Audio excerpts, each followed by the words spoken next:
It's time to gather together. Hi there, I'm Yelta, and I'll be buying the first round while we chat about Final Fantasy XIV. This is episode 158. Pull up a chair and join us. On the menu tonight, Fan Festival, Aerith Minion arrives, optional items, new additions, and the Adventure Jumpstart sale. Tokyo Fan Fest 2019 was here. We'll watch the full Shadowbringers trailer. Yoshida's Keynote in Tokyo. Letter from the Producer Live number 50. The Developers Panel. Lots of interviews, including Mr. Happy's interview with Yoshida. More leaks. Fan tweets and fan mail. But first, let's shoot the shit. What's been going on this week? Hey, Ruby. Hi, Yelta. Hey. How are you, ma'am? Excellent. How are you?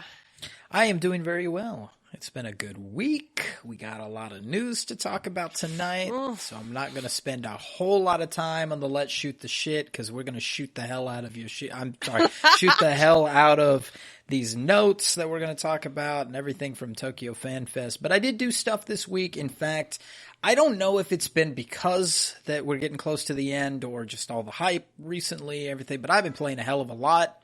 I've been, first thing I did, I spent some time with Brian at Work to Game and with Chili of Moogle Go Round Radio, and we did a trifecta, live, watching of the keynote.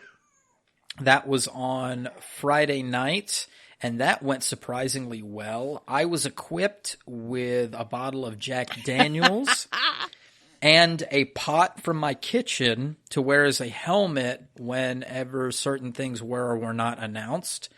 I'm glad I had my flame retardant helmet on for that. And I thought it was a blast. It was fun. There was a ton of likes, a ton of viewers. I think over 1,000 people were watching. It was an amazing experience. So Yelta and I hope to do more stuff with Work to Game, and we've got something coming up with Moogle Go Round, and that is this Thursday.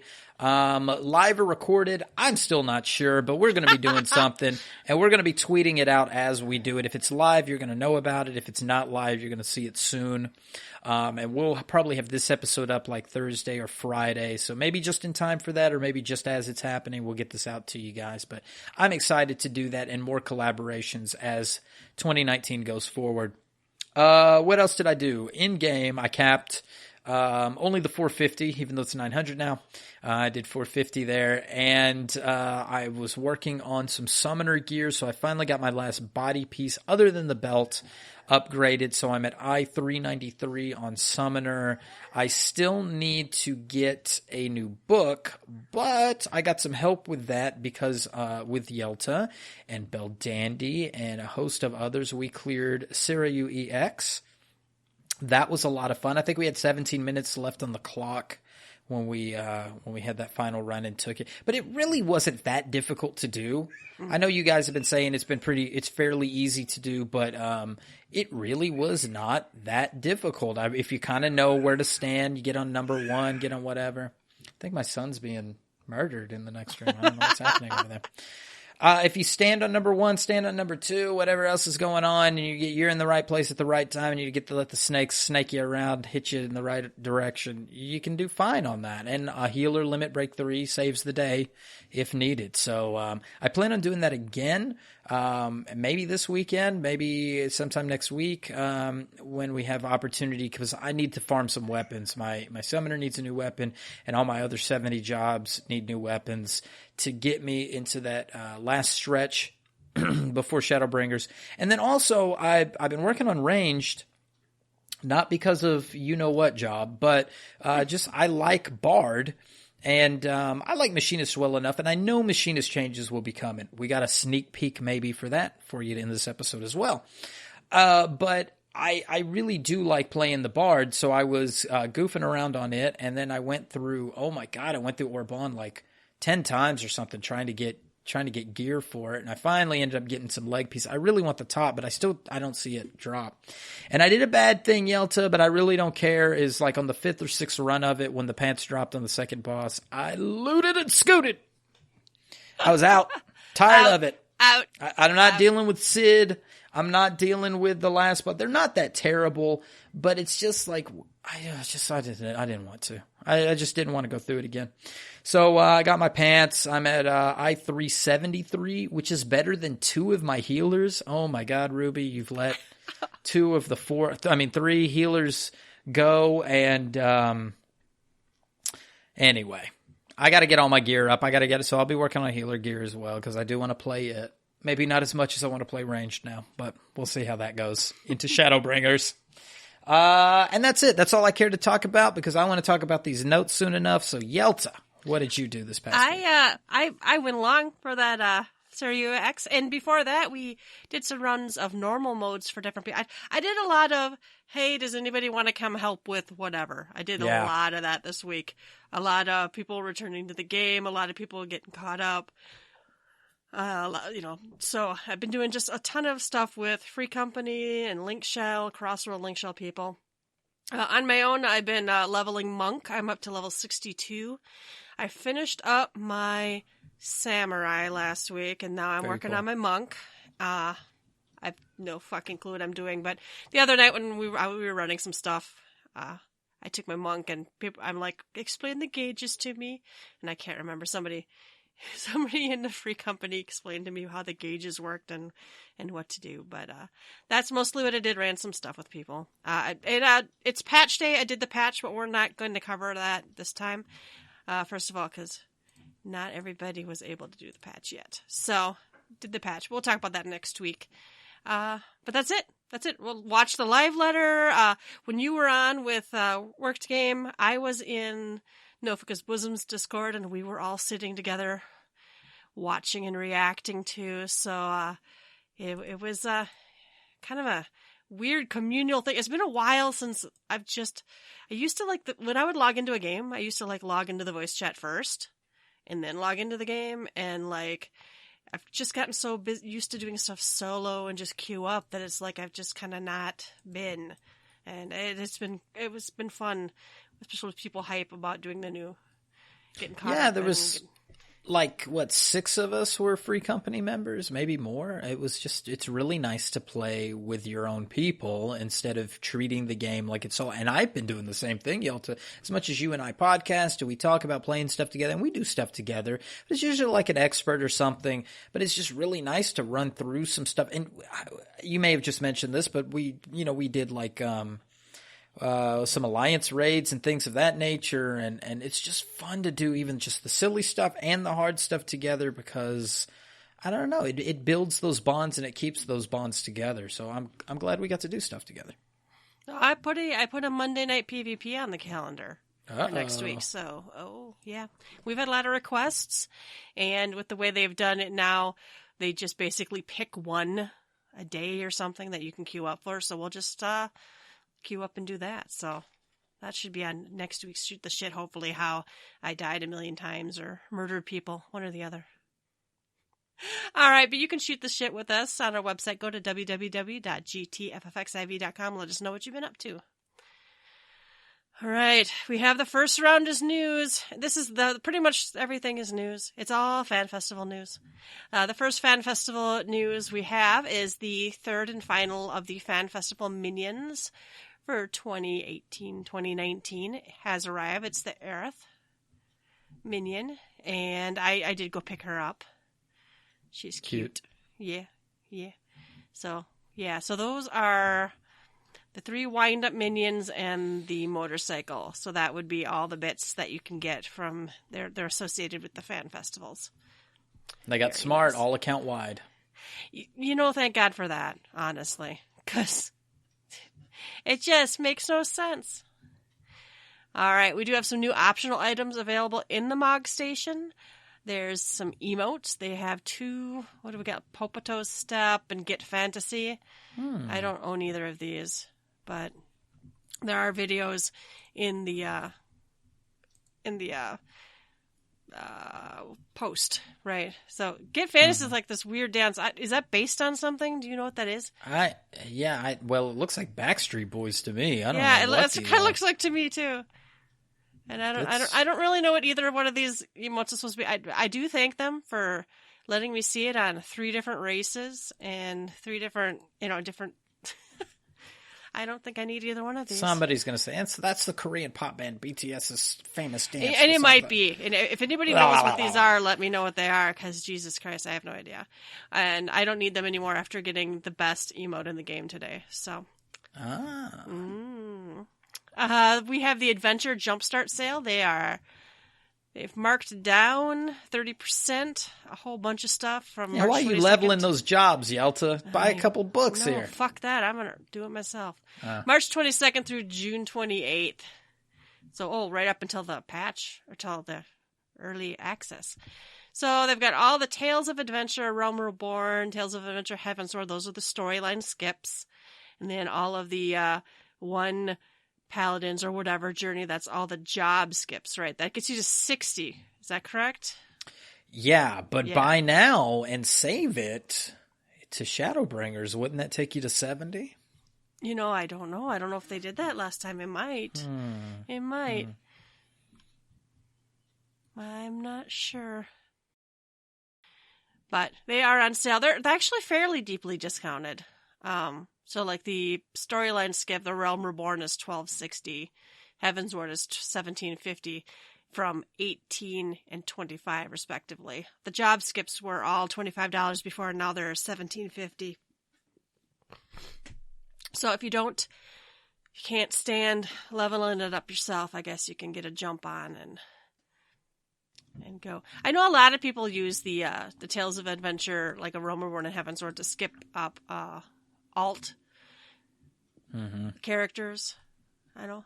I've also heard a lot of horror stories of people who are obviously skip characters who just fucking queued up and have no idea what buttons to push. I still see complaints of people who claim that everybody who's bad in an expert or something else is somebody who skipped, and that could I'm be bad and I leveled normally. Yeah, that could be the case.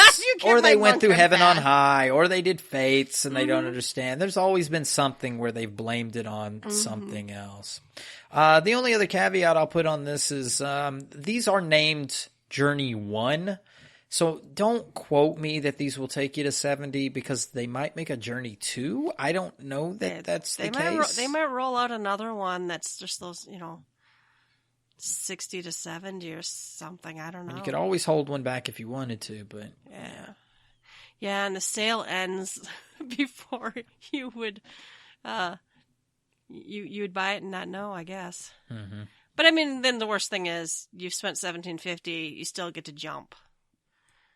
So just maybe not as high as you can assume. I didn't notice that one personally, so I'm assuming they're gonna have 2s then.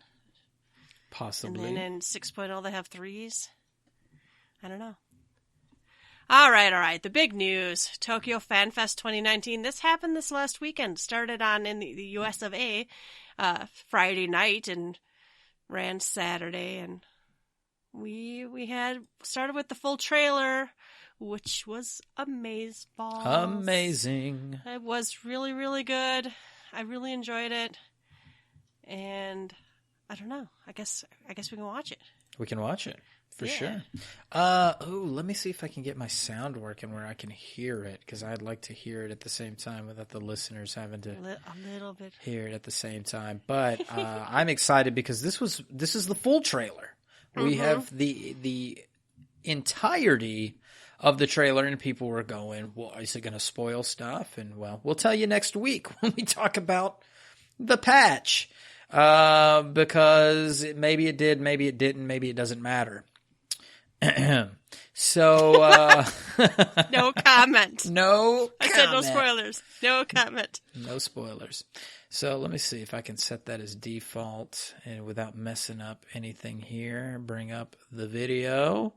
And like always, we do a countdown for you guys, so you can join right along with us with watching it. So, Yelta, is yours queued up, ready to go? I am queued up and good to go. All right, so let's see here. I am bringing it up right now. Oh, yeah, I've got sound for show. Okay, let's do a countdown. Right. 1, 2, 3, play. Go. Oh, it might be inappropriate. I hope so. Cue the lewd scenes. All right, we have the A lot of fire here. Initially, this music reminds me of Heaven's Word's opening. Mm-hmm. Darker, but it reminds me a lot of it. The banners. Yeah, The war. Empire's banner. A big ship. It done crashed. Uh-huh. And a samurai's blade. I think it's a bad guy. How many years have Oh, no, come wait. It's a and Warrior of gone Light. since- Never mind. But there's a bad guy. And he has a samurai sword. He's very bad. Xenos is back. How many years have I waited for this moment? So we hear the voice. I think by the end of the trailer, we may see who's speaking the voice. It's still debatable. We'll talk about it. For the one that stood alone against the storm. Oh, they're about to fight, Yelta. It's gonna happen. I love their cutscenes, actually. They're quite good. Like, boom. So we've seen this. Sorted. Yep. But what we haven't seen, I believe, is this. Him falling. I don't know that we knew he fell before. I have to go back and watch the old ones now. 'Cause yeah. Someone's like, ooh, that was new, and I'm like, I missed it. Okay. And I love that they have this. It's the music now from the other trailer, but now it's got lyrics. Yes. I love it. It's male vocals. My suspicion is, if we've heard from the voice of Hydaelyn before, maybe we're hearing from the voice of Zodiark now.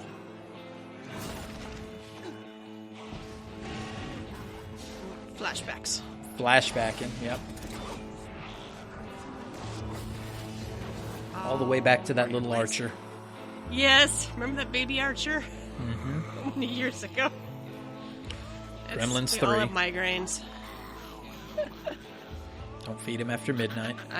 I love that little guy.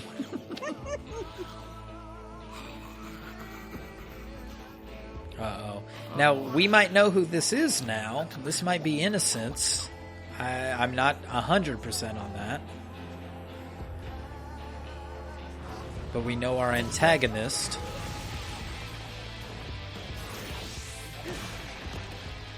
Somebody was saying they thought it was cheap that they used the job change sound, and I'm like, but that's the sound. Yeah, that's the sound. That links me into it. Mm-hmm. So here we have the Great Wood. And it looks like it's being either attacked or calamitied. But it could be Garlemald's attack on the Great Wood. Everything's on fire. What sayest thou, Master Matoya? We may accept this That's all we've fate seen before, too. or defy it. Yeah, this is similar. But we cannot deny it. Sexy. He's still looking Urianger. good. I just... Deny. I am not wont to run from my troubles. Now here's what's new. They cut this scene in half. They bring us back to the Warrior of Light. And this is a little extra. The Dragoon didn't quite have as much cinematics in the last trailer.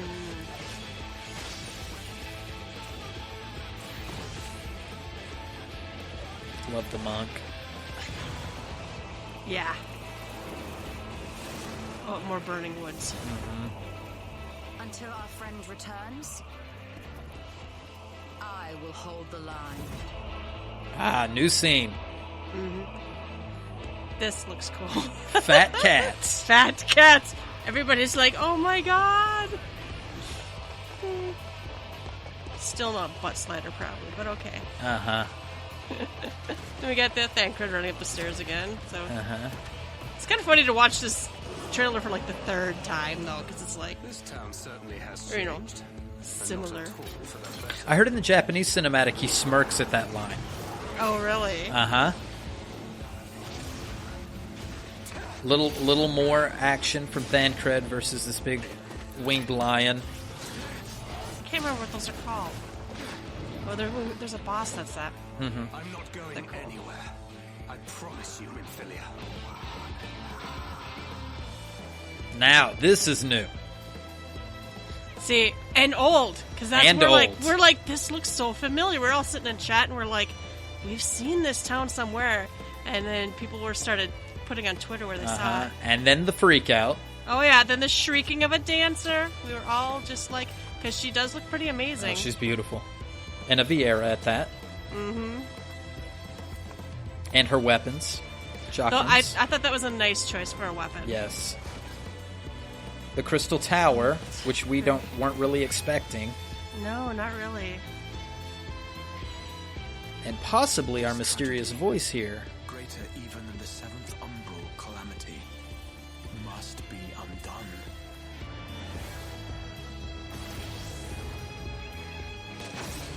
Oh, it's back to Samurai. If history must be unwritten, let it be unwritten. I believe that's Graatia, our cat boy locked in the Crystal Tower. That's what a lot of people are thinking. Become We have the transformation into warrior of darkness here, apparently. I love the way this is vocal. Now watch when she falls back down and kind of dissolves. Look at her face. Not yet. Now, her face looks different to me there. Like it was a Yeah, character. that looked more like Innocence, the boss that we've been hinted to Okay. as the See, I noticed it when antagonist. I was watching the trailer. I'm like, that doesn't just look like that mob anymore. It now looks like a person.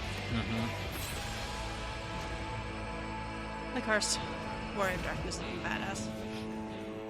I love the way the vocals are at that ending part where he slices through her and she dissolves. Almost that Final Fantasy 1 dissolve. You know, like when you kill the boss and they turn the particles. And Be sure to Kinda old pre-order school. now. Pre-order. So we were all just completely squeeing and hyping. And unfortunately, I think I was about 6 to 8 seconds behind everyone else. And I finally had to say something. I'm like, guys, they're like screaming stuff out. And I'm like, I'm not there yet.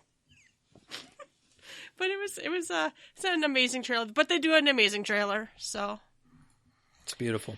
beautiful. I liked it a lot better than Stormblood's trailer. I thought Stormblood's trailer was lacking because it was cool to see the fight in the street against the unnamed Garlean, and then you kind of showcased, like Gosetsu and what's her name on top of the pillar or whatever, top of the billboard, whatever they were standing on. And that's all well and good, but it's just like it didn't hook me. And I've heard the other comment, like, I don't know if I have any feelings towards Shadowbringers because it's more about a place, and we're going to talk about that place next, but it's more about a place than it is about the people. And I still think it's about people. I think it's bringing it back to the Scions, and the Scion some, I think, in a different place. But I think places matter too. If you bring us back to Heavensward, I don't think that was so much about a person. That was about the place, and that was Ishgard. And many of us have been dying to go into Ishgard. So I'm excited to go into the Crystal Tower, but I'm also excited to go to where we're going. And we can talk about that next as we go into the keynote, right, Yelta? Yeah. What I actually found I felt more drawn into the Heavensward, and now this new Shadowbringers trailer, I felt more connected this is kind of a weird thing to say, but I felt more connected to the goings on, more personal, as the Warrior of Light and Warrior of Darkness. When I didn't feel that with Stormblood at all. No, I felt it like it was someone else's war, and it was, I don't know, it just didn't feel the same. I'm kind of hopeful that this story, like we were tagging along somebody else's war. Yeah. So we had the keynote summary, and they announced. Should we just start with it? Just rip that Band-Aid off? Go for it. Well, everybody listening here probably already knows it. We're getting Dancer, but she's not the healer we thought, that she would be. I think a lot of us thought it would obviously be a healer, obviously mistakenly so, because we were getting a tank. But when you tally up the jobs, we are missing a ranged physical DPS. Right. So that's what Dancer is, and they showed in fact, we were like watching the little video of the gameplay, and we're like, Beldandy's like yelling, she's not using healing spells. So we just kept hoping. We're like, they'll show another video where she's healing someone, right? But no. Her outfit looks amazing. I'm assuming this is her AF. The male one. A lot of people thought the male one looks like garbage, but I think that looks nice. Looks pretty good. I don't know. I thought it looks good. So Dancer, not a healer. I think the woman looks better. Which one do you think looks better? The woman. Yeah. For sure. Well, yeah. For sure. But they both look good. So you guys were watching this together live, what was I didn't ever catch the reaction that you Well, guys had. let me tell you about the reaction overall and then our reaction. The reaction overall, I think because there were leaks early on. And I saw Fusion X tweet about this, and others had mentioned that because of early leaks, and we mentioned those leaks a couple episodes back, but because of those early leaks, it did take away some of the suspense that not knowing the job name nor the role had with it. So the suspense really was, and the, I guess, betrayal is what kind of comes out of it on a couple of levels, is because we believed we were getting something that wasn't, and that even though the leaks never said it was a healer, it just said it would surprise everyone. I think there was still a hope that this was a healer. Now, for Brian, Chili, and myself, I think originally it was the awe of seeing Dancer and the yes, we did finally get Dancer. So everybody was right. We got a Dancer. I think the weapon was the second thing, seeing chakrams being used, which they're going to be throwing weapons is what they've said. So they can allow daggers, they can allow shurikens, they can allow boomerangs. So that gives some variety, but it's a cool weapon, and it's a Final Fantasy hardcore, been around since the beginning, that has not been in Final Fantasy XIV. So it's well accepted, and everybody was in love with it. Then came the realization that this is not a healer. So it's a mixed bag. We do definitely need another ranged, but we do need another healer. And It's already been 4 years, and now it's going to be 2 more. That's right. So we are in a healer drought, and that realization started seeping in, which kind of soured the note for many people moving forward. I think it was also welcome that we saw the Vieira again, but we'll move forward into that territory as we talk about other things from the keynote. But I think it's beautiful. I think it's beautifully done. I can't wait. My hope for Dancer is that like a red mage, it has maybe one AoE healing ability, something light, maybe some hot, or maybe like an instant heal that's on a long cooldown, so it can be used at times. Because if we're going to have something a la 11, there was definitely there was a healer in 11, especially in later levels. So I think that would be good. I think what we've been promised is that it will have buffs, and I hope those buffs are like Astrologian's buffs, that you have a control over how the buff goes, at least some control, and it's a little more than just adding crit to the party like a bard does. But we're going to see major reworks anyway, so we'll see how that goes. Yeah, we'll see what this is. This is a new design, so I don't even know if we can fully guess what it's going to be, depending on how deep they're redoing the battle system. So we'll kind of just have to hope and wait and see. We know it's not going to have TP, right? No TP, which they didn't cover any of that, but we're going to get that live letter in May. We'll talk about that in the live letter coming up, that we have a schedule of events, and for sure in May we're going to get that live letter with all the battle changes.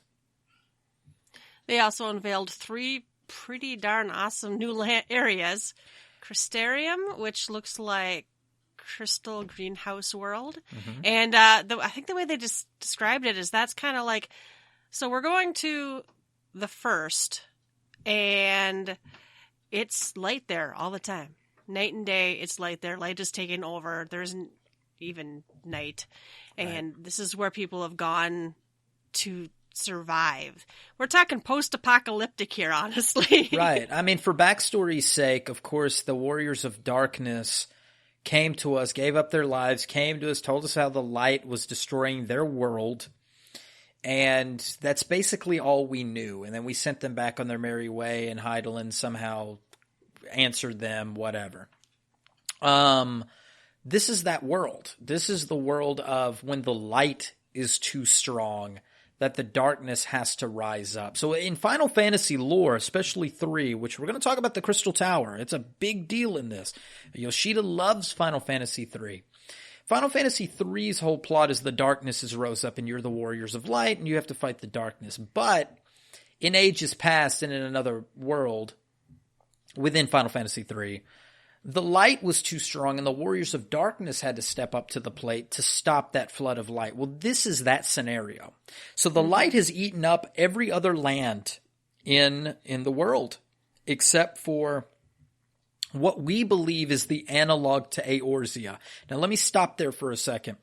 This world, the first, is one of 13 shards that broke off. There's 14 in total, but the 13 other worlds other than our home world that 10 to 12,000 years ago, Hydaelyn and Zodiark were in a war, and it broke into shards. That was the only way she could contain Zodiark on the moon, and the rest of these shards were broken off. And from that, each of these worlds have evolved separately from that moment on. And we're going to talk about the races and all that stuff as we go into these notes. But these lands, although at one time 12 or 10,000 years ago were similar, they have all evolved separately. So you have what on each world we believe there is a crystal tower. That has, and we don't understand that mystery just yet, but there's a crystal tower on every world. There's a crystal tower on the first, and there's a crystal tower on the home, which is our world. So that crystal tower is going to be a bridge for us in one way. But where the first have been pushed in from the light, and there's only so much land left, and there's only a small territory that's remaining that is fighting against this light, that is the lands that surround the Crystal Tower and just outside of that, which we know to be Eorzea. What it is here, they all have different names. So we're going to be talking about the Crystarium, which is the city, that last standing city that's actually caring to fight. We've got the nearby area of Lakeland, and then we're going to talk about Yulmore, which is another city that has basically given up the will to fight, and so they have decided to eat themselves. They don't care. Eat, drink, and be merry, because tomorrow we shall die. Yep. So they had a nice video of whatever, my tongue's frozen now. So they have that town, and that one. A lot of us watched the video and we're like, that looks like that old tech demo. Yes. Or what was that? And it does. If you pull up if you find it on YouTube, or we can link it. I can't find it right this second. But, yeah, it looks basically kind of that town. It's definitely got the big greenhouse look. And then somebody pointed out the old Red Mage Job Actions reveal is in like one of these buildings. Yeah. Isn't that wild? Yeah. I thought that was pretty crazy. It's like, Yoshi P always talks how many weeks or whatever, months, years ahead of us as far as, designing stuff goes. Oh, also, I need these purple trees right now. Beautiful. Mm-hmm. They showed some things like city. little gardens or farms. Yeah. We've been promised farms. So this may be some communal garden type stuff that we see. I don't know that for a fact, but it's nice to dream about. You're right about this being the 1.0 tech demo. It was called what is the name of that? Something. Destiny, right? Or no, Rapture. Rapture. And Fusion X has this on Gamer Escape. I think he's got a full breakdown. We'll link that in the notes. We'll actually cover a bit of that here on this episode. But we will link that tech demo, and you can see how it is very, very similar. I think that's really cool. So that town is at the Crystal Tower, like you said. The next town is Yulmore. Ullamore. Mm-hmm. And that looks like a circus.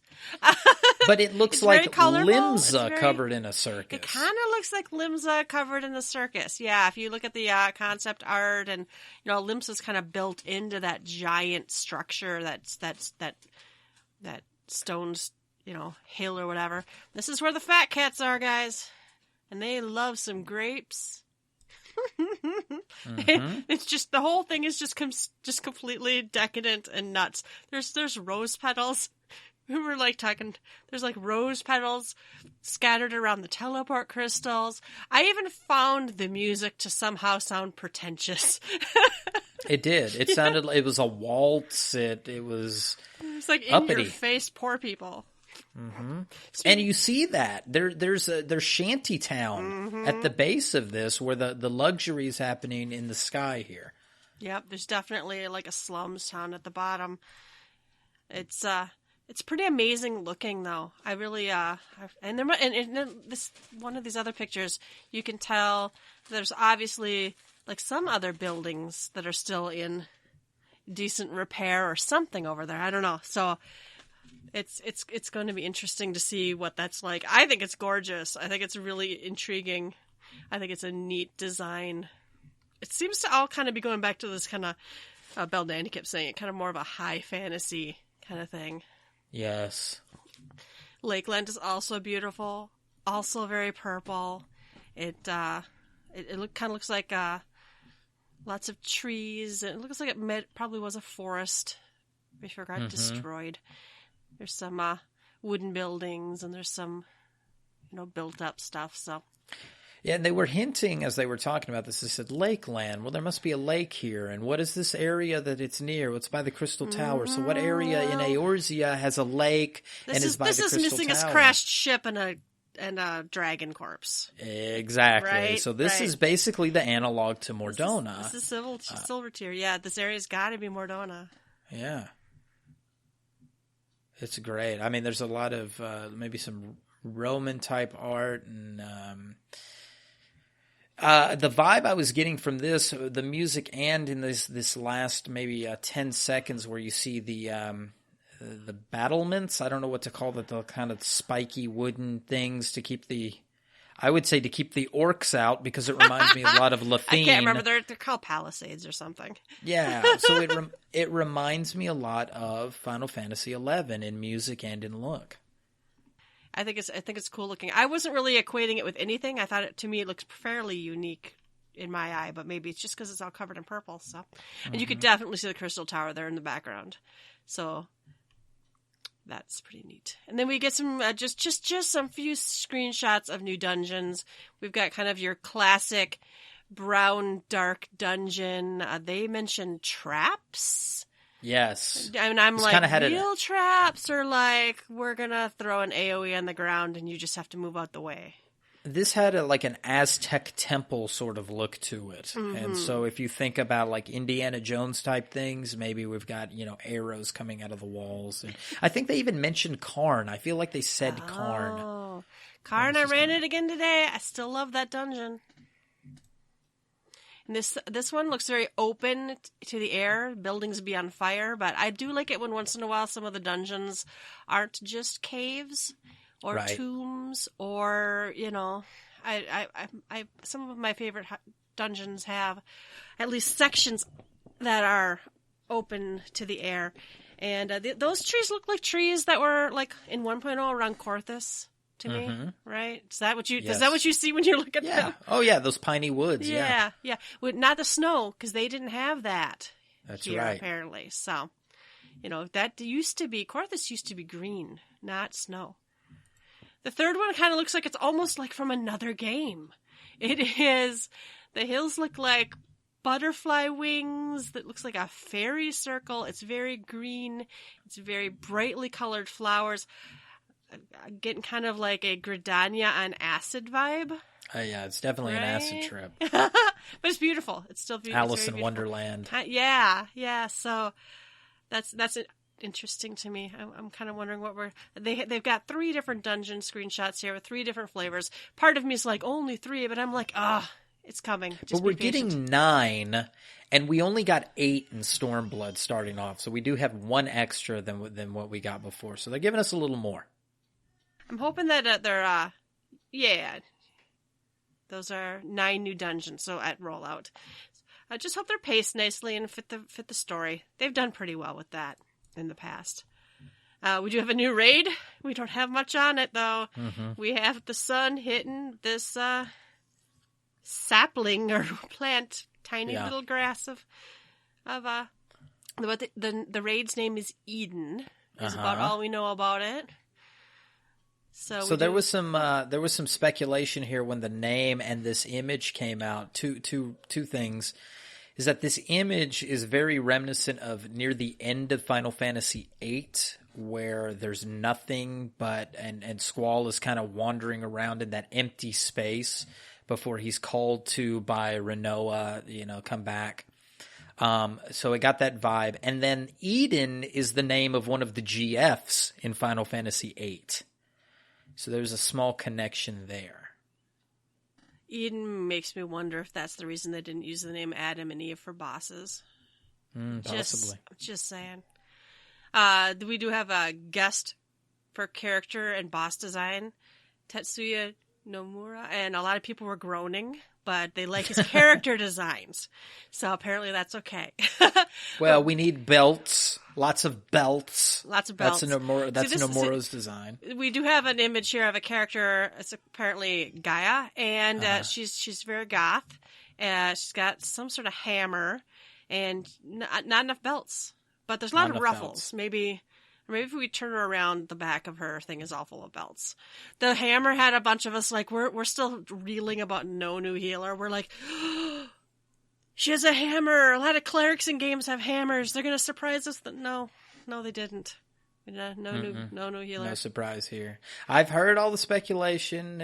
I don't think we're getting anything out of this that direction. But maybe she'll ring a giant geomancer bell with that hammer, and then we'll have something come out of that. But I think it's neat. Nomura, of course, of older Final Fantasy fame, but also of Kingdom Hearts fame, and he's working on the new Final Fantasy VII remake. So there's. I've even heard people saying, well, get back to work on Final Fantasy VII. We'll never see that if you're too busy worried about 14. But he's got some free time now that Kingdom Hearts 3 has launched. So he's helping Yoshida out with this. And I'm looking forward to it. I think it's going to be neat. Also, with the hammer thing, I think he let Nomura decide what he wanted to do. And he drew a hammer. And then Yoshida was, there's no hammers in our game. So you kind of painted us in a corner with that one. Yeah. The next one, I thought he was trolling me. I thought he was trolling us. He's like, there's a new beast tribe, the dwarves. Now, they've mentioned dwarves before, and we're like, all right, dwarves. And then they showed the sled, and then with the dwarf with his, beard and his helmet, and they're like, then they took his helmet off, and it's a Lalafell. It's seriously a Lalafell. So The new beast tribe is the dwarves, never without their helmets, never without their beards, which appear to be, a scarf, actually, that looks like a beard. And they're experts in mining and metallurgy. So, yeah, dwarves are Lalafell. And this is going back to what we're talking about with 12,000 years ago. Things split and evolved differently. So the Lalafell are dwarves. That's what they're called on the first. It's not that they've turned into Gimli. That's what they're called, and they do give us a slide here just soon after. We'll talk a little more about the dwarves, but I do want to cover quickly the names on the source versus names on the first, and that there is an analog for each of these. The Huer are Humes, the Mikote are Mistel, Elazin are Elves. So there's your high fantasy, dwarves and elves on the first. Rogadin are Galgent, the Ora are the Drawn, and Lalafell again are dwarves. So here's your dwarves, ladies and gentlemen. They are Lalafell, but they're also Beast Tribe. Yeah, and very I think strange. Very strange. Yeah, it gets talked about in one of these interviews. I don't know if we'll cover it. It may be in that translated one or the one that's not been translated yet, or if it's in Mr. Happy's. But they do. But Yoshida does talk about how they're Beast Tribes, but on the first you don't really necessarily have Garlemald, right? We don't know anything about Garlemald on the first. So how did we differentiate who was a beast versus who was a valid race? What was a race and what was a beast race? Exactly. Yeah. Well, because of tribal things, they may not be called beast tribes, but they are relegated to a lower type of status than something else. So it's going to be interesting, and that's part of the story. They're going to explain how that happens, and that's going to be part of the narrative in this. But they have the Final Fantasy IV look, Yelta, with and one in fact. Dwarves and elves have been around since Final Fantasy I. Yeah. They've got the little beady eyes, the big beards, the Viking type helmet, carrying axes, and I believe, tell me if you think the same way, they're experts in mining and metallurgy. This is going to be your crafting beast tribe. Yeah, but we thought that about the Anata. Well, we did, but so they've named all 3 beast tribes here, though, unless they give us a 4th beast tribe. So I don't know. We've got 3 here. We've got the Numu. We've got what's our other one? The Pixies. Fairy pixie things. I can't remember. Yeah, and then we've got the Dwarves. So unless they give us a 4th one, and they may, I like the more beast tribes, the merrier. I don't mind, we'll see. We'll see how this evolves. And maybe they do it differently. Maybe they give us a little bit of crafting and gathering in each of them. Who's to say? We'll find out.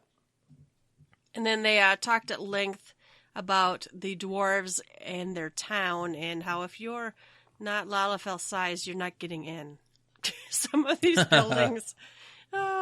People were talking about if you're a different race, then you should turn to Blue Mage, kill yourself, and get raised into the building or something. Oh my god! So, yeah. We'll have to see how this plays out. And then, like you said, the slide about the source names versus names on the first, very interesting. And then they unveiled the new race, and this was one of the ones that matched up nicely with the slide or with the leaks. We do have the Hrothgar. They are beastly, huge cats, and they're only men. They're male only. And they are the Hrothgar, but they're also is it Ronzo? Yeah. Yeah, so they too have an analog on the first, and they are the Ronzo on the first. So one of the things that our leaker got wrong, and he laughed when he said people are expecting Ronzo and aren't going to get it. Well, we got both the Hrothgar and the Ronzo because they're one and the same. We've got a video. It shows the Hrothgar. They look mega beast. I think they could work on the textures a bit.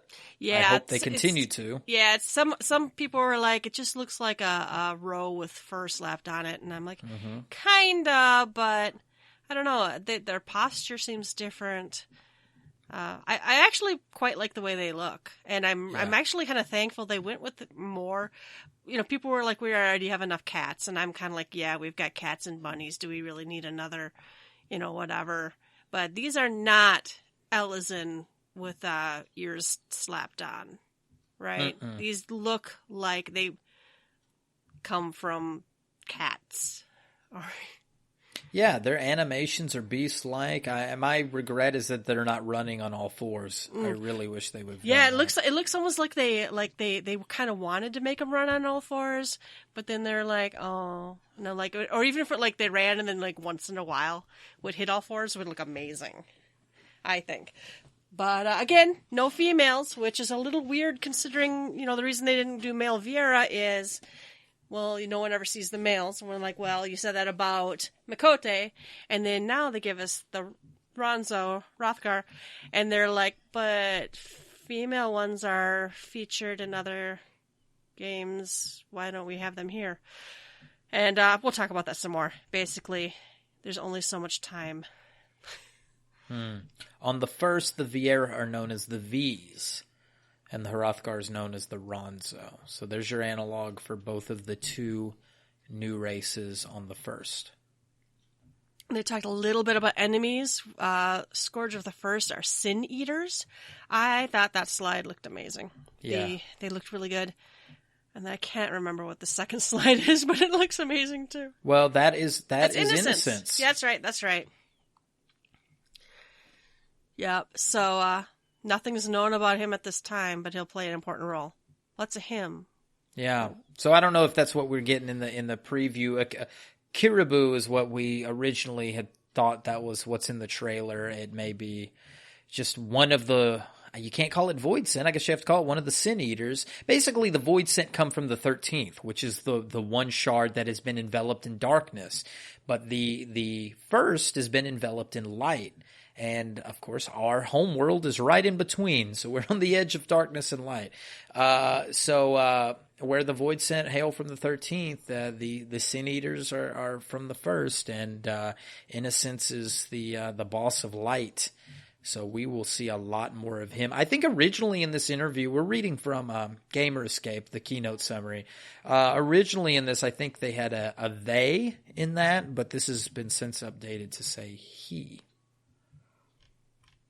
Yep. All right, and then they remind us that they're going to give us more information on job adjustments in May, as we said also. Also trusts. Minfilia is now going to be one of the trusts. So we don't know really a whole lot about that either, because we don't know what job Minfilia, is honestly even capable of. There were some snotty remarks made, maybe by me, by some of us in the chat while they were saying these things, and people are like, "Well, is she a dancer?" Well, first people were like, "Well, she's on that trust slide. Is she a dancer?" Or don't even know. And it looks from the trailer that Ishtola, or I guess we can call her now Mother Matoya, and Urianger are in the Great Wood, which would be on our homeworld, where Thancred is fighting a big lion beast that is one of the Sin Eaters. So is he on the first? And if that's the case, is Minfilia on the first? Did she originate from the first, or did she come from our homeworld and come over with Thancred? Is Thancred supposed to bring Minfilia to the first to help to soothe the? We don't know, but it's wild to see the Scions in different maybe different worlds altogether. All right, and then we got to the Final Fantasy XIV live letter 50. And we are going off of the summary from Nova Chrysalis. Thank you. Mm-hmm. Always puts out good quality content that we talk about. And let's see. So it's the 50th letter. And they talked a bit about patch schedule. 4.56 is out now, March 26th. April 2nd, the data center expansion for Europe is going to commence. April 16th. Nocturne for Heroes, that's the Final Fantasy XV collaboration event, will commence. April 23rd is patch 4.57, that's features the World Visit system. April 23rd is data center expansion for North America. And let's see, April 23rd, mid-May 2019, patch 4.58. That's various adjustments and updates. I think that's going to be, it's not new content, it's like unlocking loot drops and Oreborn and stuff like that. June 28th is early access to Shadowbringers. July 2nd is official Shadowbringers. And there's going to be a benchmark that will allow you to customize Viera and Hrothgar characters. So there's that. Mm-hmm. And then there's a lovely picture of the 15 stuff. The car, the gear. Looks good. We got the outfits. Mm-hmm. Both sexes. Get the hairstyle. Get all the pieces. That's good. We actually have a summary update, although we just read all the dates to you guys. They did give us a slide of where we're going, which is nice. It's good to see a roadmap again, even though it's a small roadmap. And one other comment that I'm not sure if it's listed later in this or not listed at all, but that Yoshida did say there was a big stretch in May, but there would be other things happening in May other than just that mid-May, various adjustments and updates. Mm-hmm. So we're going to get that live letter that talks about the battle adjustments, and there will be other announcements and things going on in May. So it's not just going to be a big nothing burger. Well, we're going to get Make It Rain is usually May or June or something. So yeah, there are other things happening that aren't specifically on these slides.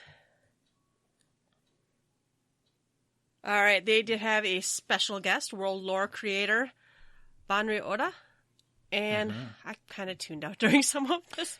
We were deep into complaining about no male Viera by this time, so The first few questions are very much what inspires you, what kind of books do you like, what's a day in your life, that kind of stuff. Oh, I don't even know what we want to talk about here. It gets good if he asks about the Ascians reviving Zodiac. There's like 5 questions before he gets to anything that I cared about. And then when they said, how bad would it be if the Ascians revive Zodiac? And then my ears perked up. And he says, depends on your perspective of bad. For some characters, it's good, while others bad. The expansion may answer some of these questions. For example, the Garleans believe that they are in the right and are doing good. There will be characters you will relate with and others you won't. Moving forward, Louis Swa, when he used to, I thought this was neat. When Louis Swa teleported the Warrior of Light 5 years in the future, why did he choose 5 years? It's not that he actually chose 5 years. The spell he used basically was like a safe harbor spell. It just said, gonna get the Warrior of Light somewhere safe, and the spell determined that 5 years was... Yeah, it was like let him out when it's safe, right? When it's safe, and that was 5 years. He adds, whether the player feels it was yesterday or 5 years, that's up to you. I don't know why you would even add that. It was 5 years. Did you have the truth about Eureka planned from the start? The Isle of Val was introduced in Heaven's Word. When Eureka was decided, we ran with it. When deciding the 5.0 story involved the Crystal Tower, they later decided it was better used in Eureka content. There were a lot of storylines from 1.0 that ended abruptly, so Oda says he would try to find ways to tie them up. That's good. There's still a lot of stuff from 1.0 we've yet to see the end of. They're about 80 to 90% in developing Shadowbringers. I saw Yoshida like nodding his head at that point. I think they're just cleaning up some quest stuff at this point. Estinian talks about his blood being half dragon in Heaven's Word. He doesn't actually have dragon blood, but the aether he absorbed from Nidhogg's eye. NPC birthdays, they said they didn't really want to give actual birthdays because then everybody's going to start calculating the years, and they don't want to get pinned down on any year. They're like, it's the magical video game thing. It's always today, and tomorrow's later, and yesterday was just earlier. So, it's like a dream. Go ahead. The young Rogadin. I'm just kind of skipping ahead because I'm trying to remember the ones that stood out to me when it's and we can go back to any others. But he said, will you ever put a young Rogadin?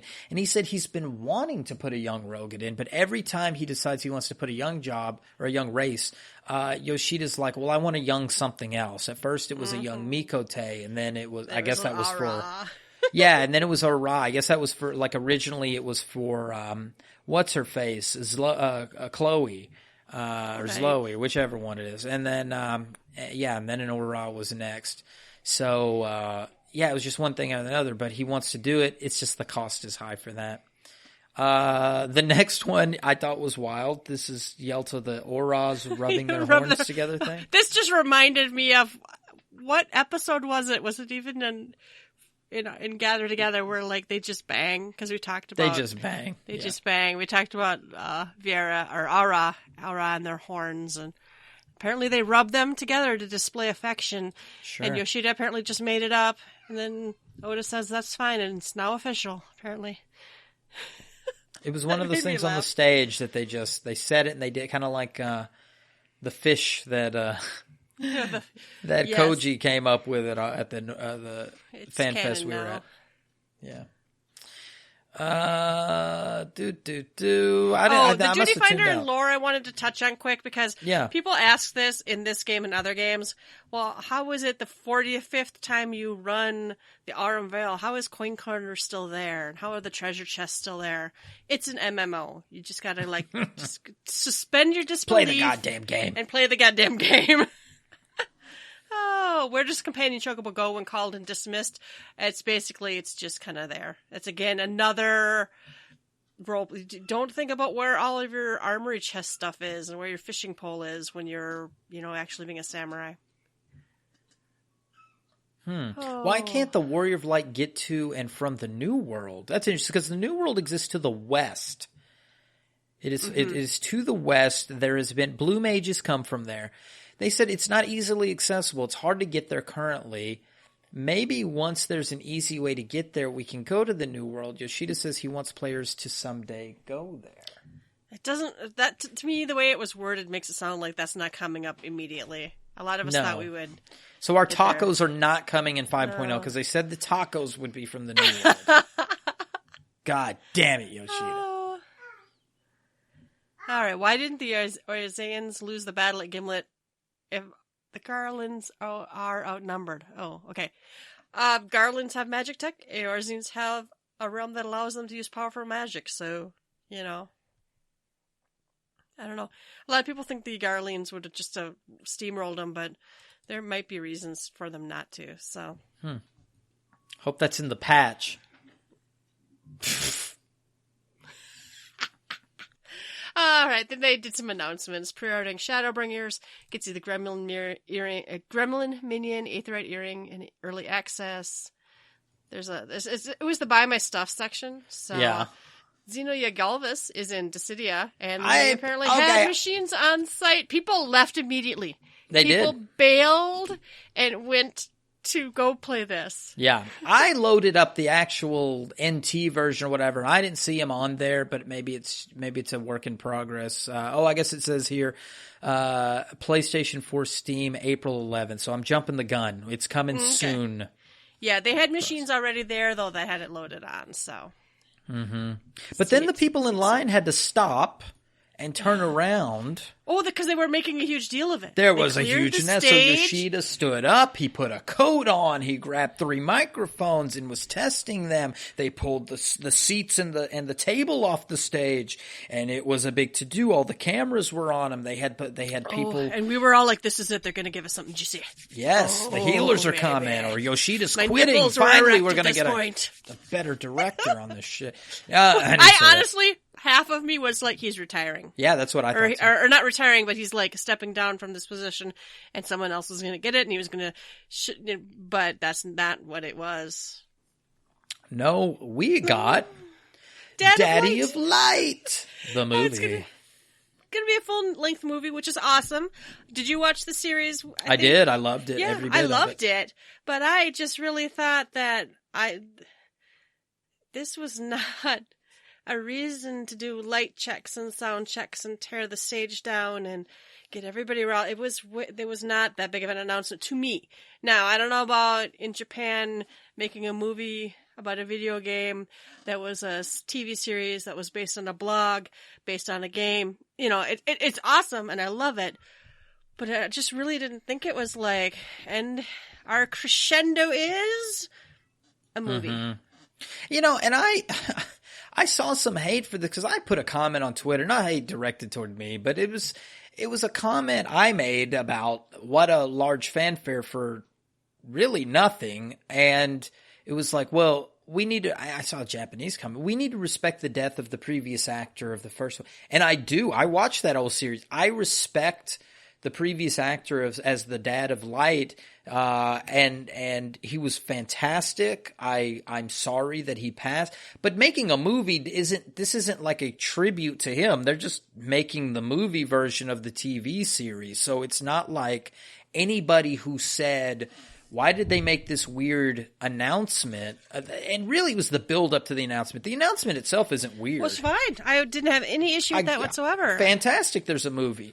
It was get the cameras, test the microphones. It was put the jacket on. You made it seem like the CEO was going to come out and tell some serious thing was about to happen. And this is great. It's serious it's a great thing that they're doing, but it really it had this suspense that something really bad was going to happen, honestly.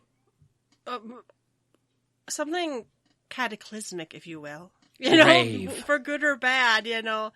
I thought it was going to be a calamity.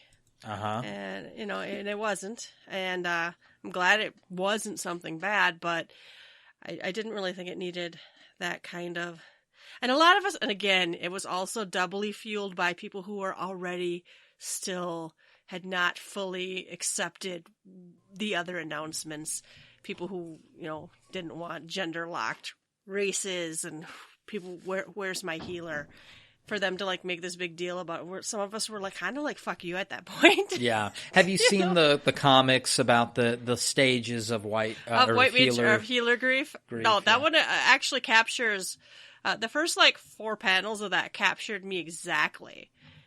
Right? It really, really did. You go from, and they didn't announce it. Oh, they're going to surprise us. It's going to be like Blue Mage. Someone's going to come out on stage. Oh, wait, we're not done yet. And in fact, we were even saying that, they seem to be winding down before this announcement. And we're like, right. But they still have, 20 minutes. Bell Dandy was in there. They're like, this can't be it. They got to give us more. There's, they allotted more time for this. And nope. Yeah, it was not the fan fest. The live letter was very short in length. It really just kind of crushed the dreams because you got the keynote. The CEO didn't come out in any kind of costume, and there's always this lingering hope that something else will get announced. And the honest truth is, the leaks were 90% right, and that we were right as far as when they said multiple jobs. That no, they're not counting Blue Mage. They're just calling 2 is a multiple.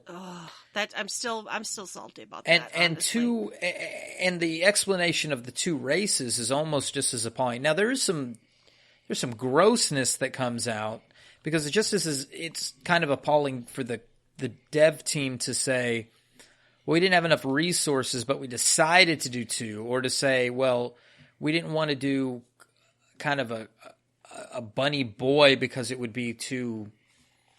They don't use the word effeminate, but maybe more on the like something smaller, softer, whatever. They wanted to do something larger and more beast, so they chose a male to do that. The grossness on the opposite side is to call it homophobic. There's some pretty extreme stuff being posted. To call it sexist posted. Or anti-LGBTQ. Like a slap in the face, like it personally. As if Yoshida came to your home and dead named you or something. It's like, it's not really on that level, and it wasn't chosen as a personal attack against anybody. In fact, I didn't put this in the notes, Yelta. God bless our devs. Because I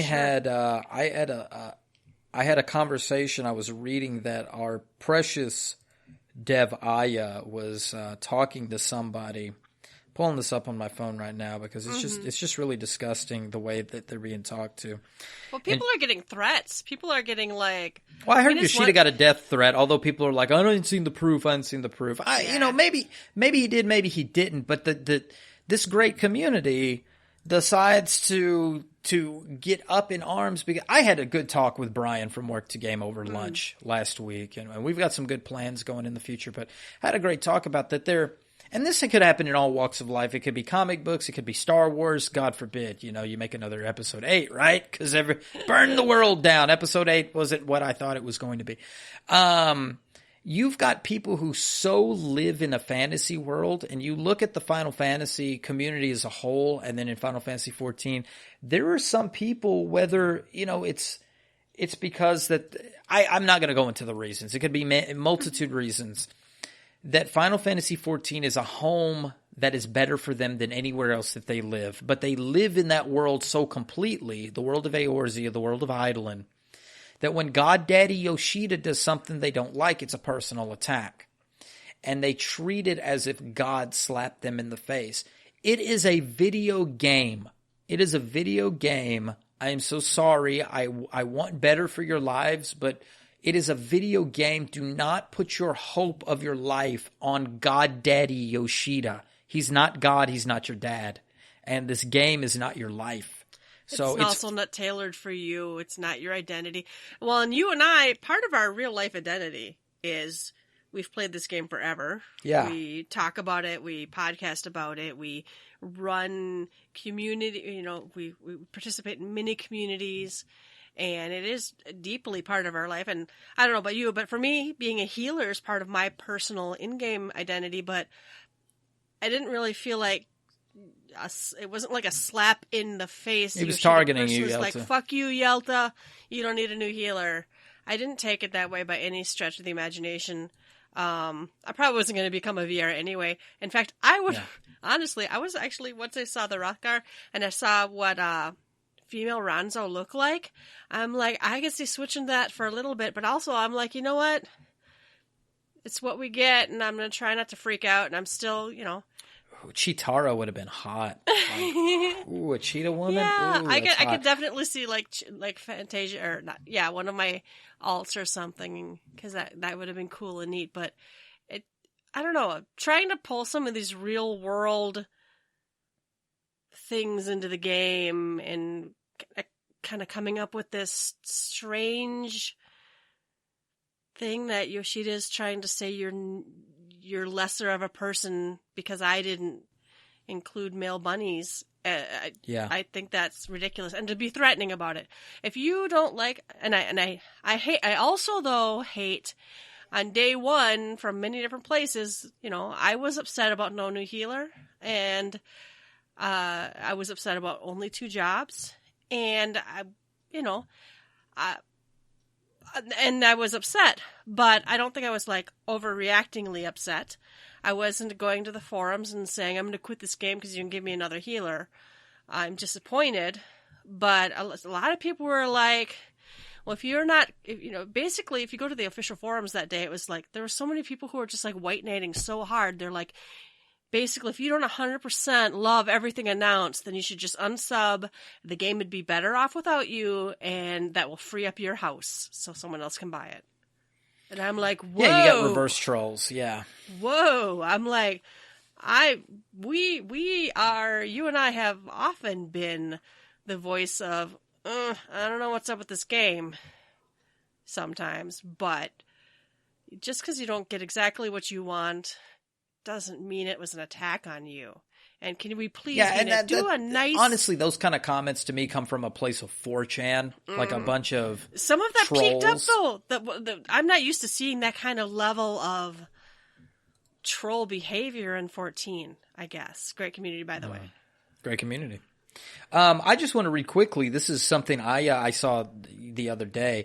I've been observing various social media platforms since Tokyo Fan Fest, and for me personally, it's extremely disappointing to see people claiming LGBTQ plus offenses over Vieira and Rothgar. We hear it, and no, I'm not asking for these comments to come to a halt. Continuing. However, this does not excuse anyone to act or speak like they represent the LGBTQ plus community as a whole. Not everyone in your respective groups doesn't feel the same. I personally sure don't agree with some of the reactions, but that's not my point. Then she had a fucktard that wanted to argue the point. She says, in the years I've been working as your community rep, nothing has ever riled me up this badly from the community. To be quite honest, it makes me incredibly distraught. Instead of saying we, please focus on yourself as an individual. I believe she deleted that tweet.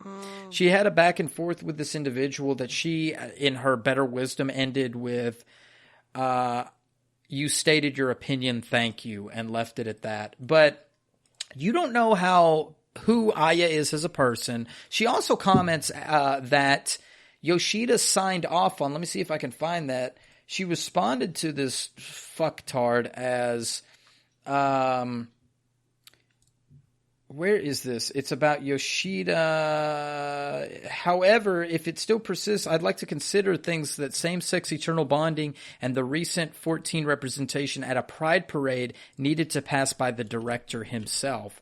So to claim that these things are anti-LGBTQ plus to somebody that does allow same-sex marriage in the game, and we know that the Japanese culture isn't maybe as progressive. Maybe I'm talking out of my ass with that, but my understanding is that it was kind of a deal to have 14 have same-sex marriage because of the lack of progressivism in Japan, and that the representation recently at the Australian Pride Parade, this all passes by Yoshida, so it's not personal. They did not make these choices personal. We're going to get into some interviews that say why. Mr. Happy's interview, which is very good, explains the why behind it, and there is hope.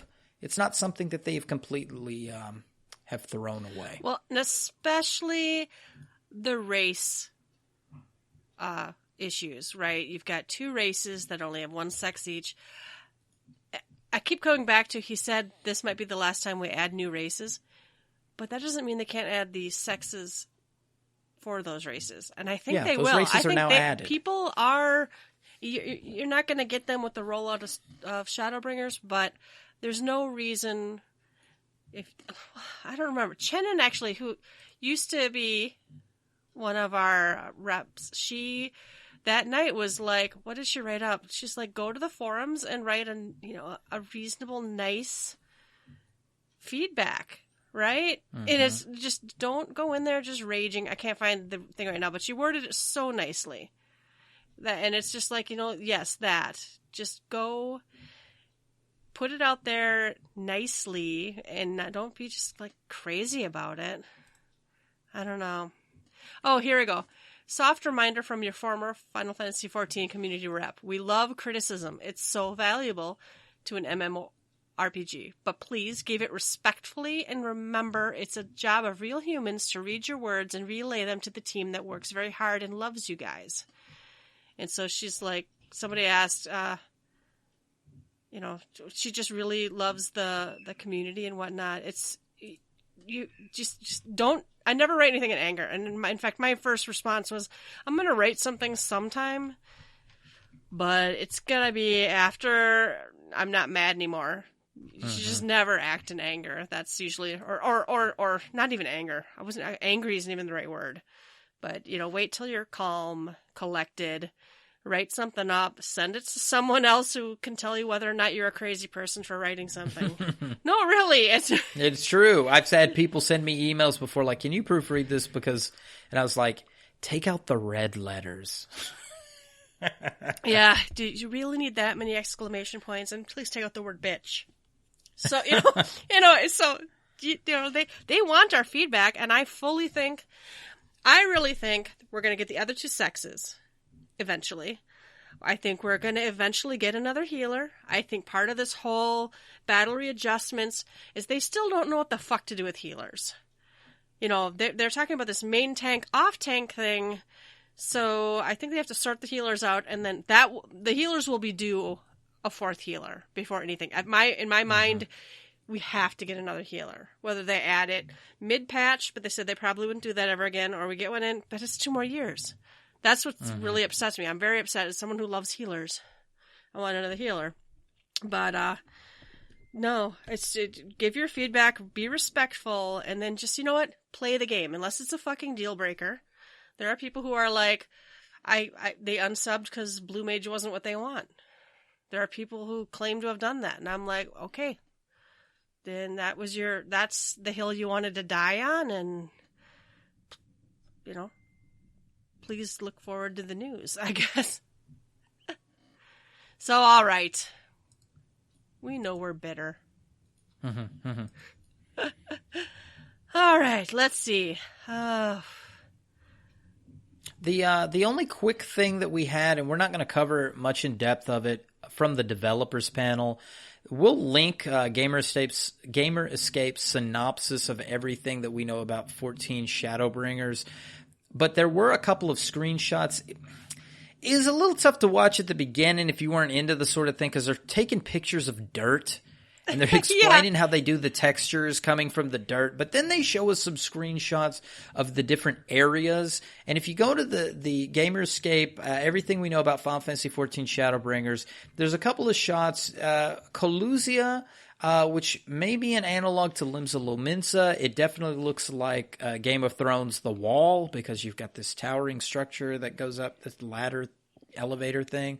So they show some shots of that, and I think they gave us a little bit of extension with the Arang area, which people have said looks a lot like what Thanalan would be if Silda had taken over versus Ul'dah. So take a look at the screenshots in there and any others. It does have the videos and stuff, and it's got a full synopsis of the different beast tribes and things that have been talked about over the last few fan fests. So it's a good watch. Very nice. It's all in one place, and it's all easy to read, and it's all it's really real. Everything we know about Final Fantasy XIV. So.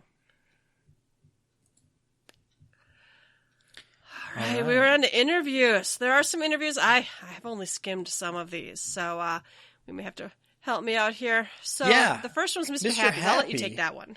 Yeah, Mr. Happy has a fantastic interview that came out of Tokyo Fan Fest. It's not really that long. If you watch it, it's about a 33-minute video, but I think we can cover it a little faster. Like most of his guides. Many Western players were surprised when it was revealed that Hrothgar and Vieira would not have both genders available. So Mr. Happy starts right here with a hot button. Especially after the efforts the team went through to provide more options with Mikote and Rogadin in 2.0. Why did the team decide to do two different races with one gender each instead of one race with both genders? Yoshida gives a long answer, so prep yourself here. The timing of the game launch, the races needed to have a gender counterpart for A Realm Reborn. When I took over, I wanted to fill the missing gender to make those races seem complete. What is different now to compared to then, after multiple expansions, the situation isn't the same when we release the base game. My answer here is going to be long. The game has been launched for 6 years. It has tens of thousands of armors available. We have to make sure every race can use every outfit correctly. The more unique the appearance of the race, the more difficult these adjustments are to make. When we create one gear, we have to make adjustments so it fits all these different races. When we add new races, we have to adjust how to approach this process. The development cost for making a new race is very intense because of how much work we put into the graphics of the game. We also have to make sure these things all work properly. That's why we are saying these may be the last races because of how taxing it is on the dev team. We wanted to give players options and freedom to choose more races. We envisioned adding a new race, but people really wanted Vieira to be played in-game. So if we add another race that isn't Vieira, people might wonder why we didn't do it. So we had to add them for sure. We had a big discussion back when we added Aura, whether to add Aura or Vieira. We knew we only had female Vieira for reference, so we had no idea what to do with the male variant. We would have to use our own imagination for that. There was a fear about how we would approach it, perhaps an Elysian body with Mikote face and bunny ears. Would this be the right way to add the race to the game? When we create a fantasy game, especially 14, we have a good variety of races. We don't really need any more cute or sweet-looking characters because we have so many as it is.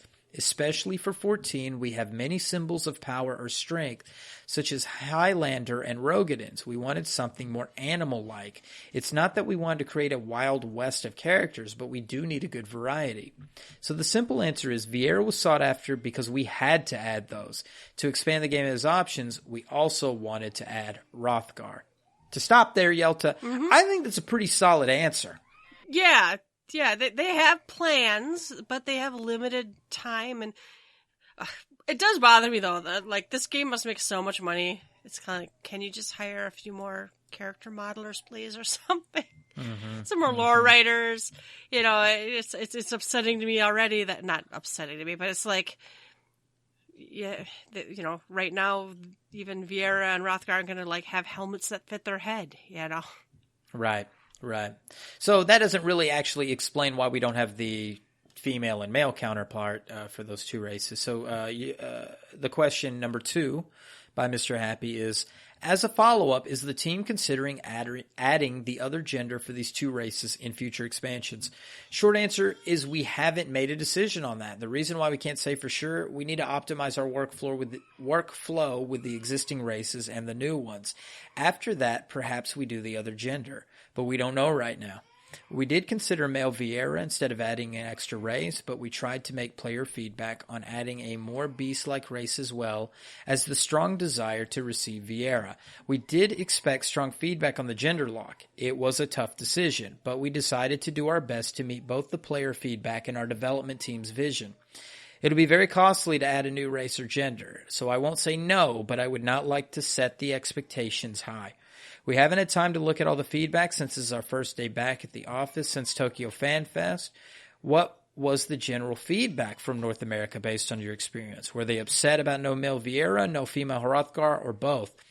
And Mr. Happy responds, it's been a heated topic. Some players are okay, while many players are upset about gender locking. Many are disappointed about no male Vieira, but with the female Hrothgar, I've seen some people be even more upset. This is because in the first shard, they're called Ronzo, and in Final Fantasy X, there are plenty of female Ronzo. Yoshida says, thank you for the insight. Currently, we're putting together all the feedback. Depending on the feedback, we're considering an official statement on the forums. All right. So, number 3, the reveal that Dancer was a ranged DPS caught a lot of players by surprise as well. Why did the team decide to add another DPS to the game as opposed to a new healer? Yoshida says, out of curiosity, why was the community generally expecting it to be a healer? Happy says, mostly because we expected it to be both a tank and a healer for the expansion. Yoshida said, simply, we only had 2 ranged physical DPS, so we wanted to add another. We have 4 tanks and 4 melee DPS, 3 casters and 3 healers, and yet there were only 2 ranged DPS. We wanted to balance the number of jobs across the board. We also really wanted to add another tank to balance the tanks more. With 4 tanks, we can better balance the tank role with 2 main tanks and 2 off tanks. When the players decide which role or job to play, even a small difference in abilities and attributes make a big difference. People like to take Paladin as an off tank thanks to abilities like cover, so the Warrior and Dark Knight are fighting for the main tank spot most commonly. So hypothetically speaking, if we rebalance things and put Warrior as main tank, then the Paladin and Dark Knight would be fighting for off tank. No matter what, we really needed to balance this with 2 and 2. It's much more fair this way, so it's 2 jobs between main tank and 2 between off tank. This is very tentative, so please convey this is no indication at all of our final plans. And that's in bold letters. I know, but part of me is like, they don't know what the fuck they're doing. It's kind of what... Uh-huh. I don't know. The continuation here, when looking at the history of healing jobs, making strong balance between 3 jobs, it's been tough. With 3, it's been tough. So with a 4, the fourth, the balance might be even worse. Instead of doing this, we want to prioritize balancing them better this expansion. So we didn't want to add a new healer at 4.0 or 5.0. We really didn't think we needed to restructure the way the healers are handled. We really think we need to restructure the way the healers are handled. We cannot keep this strict division between pure healer and barrier healer. Something needs to be changed here so we can maintain a good balance. That's the reason we didn't have a healer. First priority was to add a 3rd range, then 4th tank while we balance the healers better. We need to maybe change the way to present new jobs at fan festivals, perhaps reveal the roles first, and then reveal the job later to subvert expectations. That would have helped. That would help. So a lot of things to break down in this answer. One, I guess just small to cover is yes, I think they need to reveal roles first, and then present new jobs at FanFest after we have an expectation of the role so our bubbles are not burst and we know what to expect. Moving backwards in this, the whole tank thing. I get what they're saying with the tank thing. I know, but they're like, we'll add a 4th tank to make it easier to balance tanks, but we can't add a 4th healer because that would make it hard to balance healers. Yeah, so here's the thing. With tanks... 2 is a multiple 4. We all know 2 is a multiple now. 2 is... Let me check MathBot. Yeah, please. 2 is a multiple of 4, so if you have 2 roles within the tank, then I can see 2 and 2. And so I understand that logic. However, and it remains to be seen, although we've got bold print here, will the tanks be designated as main tank and off tank, or is that something that the tank roles themselves need to know? Because new tanks aren't going to know. They're going to run in as a paladin and go, I'm a main tank. I'm a big shield. I hold a big shield. I should stand in front. And the warriors are going to say, get back, little guy. You have cover, and you need to be the off tank. And they're not going to understand that. That's going to cause division. So that's a tank problem in itself. Well, and are they going to change the Duty Finder matcher to match if you have 2 tank content to try to match a main tank and an off tank? So, or is it going to give up after a while and give you 2 off tanks? And is there going to be a way to change our stances going away? Right. So right now, if you want to, now it's not min maxing, but right now the main tank is whoever has the tanking stance on.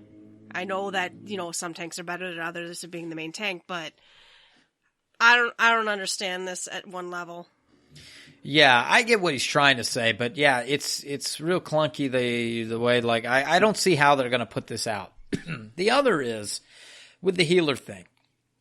So if you have two types of healer, then I guess you would be in the same tank problem if you had White Mage, your pure healer, Scholar, your shield, your barrier healer, and Astrologian was one of the two.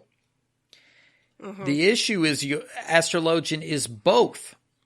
And party buffer. And major. Party buffer. Right. So Astrologian is in high demand. And the others, well, Scholar is still very much high demand because Astrologian can do what a White Mage can do. And then, although people say, well, White Mages can DPS really strong, but is that their role? You know?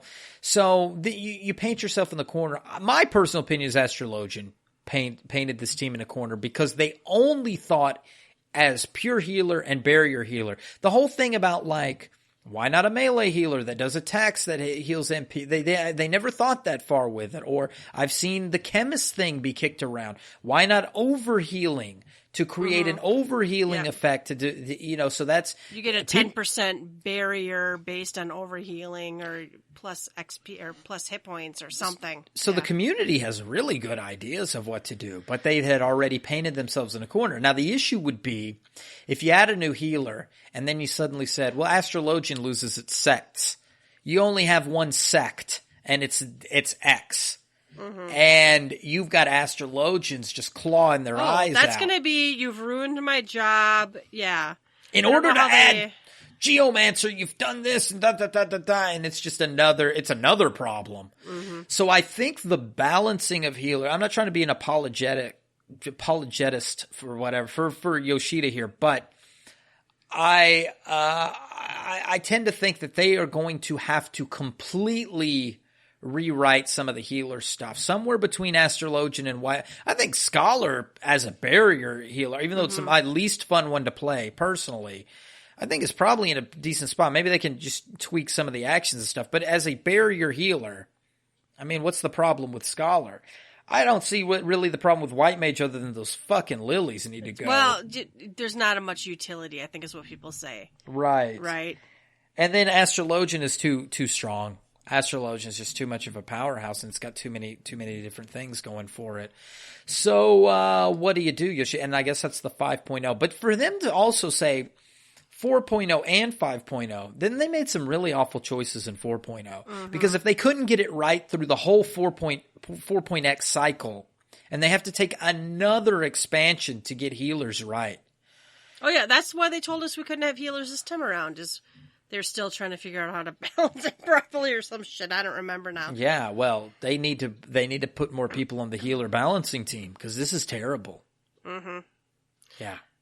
Yeah, well, and we have so many DPS. I understand that ranged physical was lacking a slot. I do get that. And I'm okay with them adding that, but we have so many damage dealers. How many of these parties is 2 healers, 2 tanks, 4 DPS? But mathematically, you look at all the jobs out there, and it just doesn't work. Mm-hmm. You know, I don't know. Yeah. Well, it remains to be seen. We'll hear more about this as this goes on. And as a community, you put your opinions in there. No death threats, please, but just put your opinions in there. Keep it calm. Keep it logical. Keep it, be chill. All right, I'm going to whip through some of the rest of this because none of it pertains to healing or races. But number 4, Eden was revealed as the new high-end. Can you say if Eden has more relation to the main scenario than the previous raid? It's a spoiler question. They can't answer that outright. Mm-hmm. But with story mode or normal difficulty, Care Bear mode, it allows that you can put the 8-man and have direct ties to the main scenario. It's not like how Coil was, right? It's okay to put story in there as far as I'm concerned. Me too. It was okay for Coil in my opinion, but yeah, but I'm willing to make I'll give away the fact that everyone should have access to the story, so you have to have some level. Right. But number 5, Eureka series and Stormblood received a lot of feedback. Baldizian Arsenal in particular. With the confirmation of a new exploration content, Shadowbringers, what changes can we expect to the way public dungeons are handled? Yes, they will make adjustments. We can't touch upon the exact changes, but we're getting the feedback and using that. There are two big reasons why we won't say anything concrete. One, they are getting a lot of feedback. And secondly, the feedback is different depending on where in the world. So they have to be very careful about whose feedback they're using. I'd like to see that breakdown, because I know us NA people, we are very opinionated and we have a very clear idea in our head how things should go, and that leads us to disappointment sometimes, you know, Right. much like the whole healer and other sexes debacle, as we assumed things that weren't. But I'm super curious what other regions, how they think of not just the Baldician Arsenal, but some of the other decisions in the game. Question 6 was about Eureka weapons in comparison with Zodiac weapons and Anima weapons. How are we going to load them up in Shadowbringers? Is it going to be the same as Eureka, different? And Yoshida says the opinions are split. Some people like the way Eureka was done, but some people prefer the way Anima and Zodiac weapons are done. The development team was bored with Zodiac and Anima, and so that's why they kind of went the direction of Eureka. They're surprised that many players actually like the old system, so we're torn. I don't know if it's so much that, but I really liked being able to farm light in other content than the main thing. Oh, yeah. That I think they could pull straight out. Just be like, you know what? You are equipping this weapon. Anything you run gets you light. Go for it. That people forget I think the problem is I don't know what you call it, but what's happening now seems really painful, even though you have forgotten how I remember people bitching heavily about having to run old content over and over, having to do books, having to wait for fates, having to farm Atma. I mean, this is not, the old way wasn't better. You just don't remember. Right. I think for some people. But Now, for some people, the old way might have been not that bad, you know? So, and it also eases the content a bit when you can run Alexander something over and over and smash your head against it. It doesn't necessarily have to give the same amount of light than when you're in Eureka, but if it gave a fraction of that, half or something, 75%, and you could still get it another way by running stuff, give people options. I think that's really what people want, are options. yeah. And I know that, like, running old content, like, especially, we both run a lot of stuff with people who haven't cleared it yet. If I could, like, equip that weapon, run some old content, and have a benefit for me, that would kind of be a really happy medium. Right. Question 7, the release date for Final Fantasy 14 and 15's collaboration was revealed yesterday, and it has a limited time. How does the team decide which collaborations are limited and which ones are permanent? Yoshida's short answer is, you know, for things like Garrow, it was in PvP. Monster Hunter, we knew it was challenging, it was long. 15's easy, so it doesn't have to be permanent, but these are things we can switch on and off. So if we feel like we want to turn it back on again, we most certainly will. And the final, next to final, number 8 was about Blue Mage. Blue Mage, the feedback and the concept of limited jobs, given that feedback, how is the team going to strive to make changes? Yoshida says for Blue Mage, since it's only available at entry level, it's quite easy. When we increase the cap, we're going to add more content. This will happen sometime after Shadowbringers releases, and that content is going to be much more hardcore. We want to see how players respond to these new content. Until we get to that point, we don't want to talk about the future limited jobs. We want to get more feedback. That tells me that they're hearing the negative feedback, and they want to see what 60 is like for a Blue Mage, and maybe they're going to take up that next level where it is going to be stronger. It is going to be those things that we were promised in the beginning, and then take that feedback. So. Yeah, I kind of feel like I read this like Blue Mage as it's in the game right now is kind of baby mode, really just an experiment, and then they really have plans to, you know, turn up the heat. And then I would very much like to see, you know, Hunter or Beastmaster Puppet Master something come along. I think they're interesting side content, but it's still missing a little something. Right. And number 9, this is just Happy's thank you to him. You know, Mr. Happy, God bless you. His father passed away last year, and he was telling him about his father and about visiting Japan, and Yoshida just gives him a warm thank you for being there and being a support. So thank you, Mr. Happy, for this interview.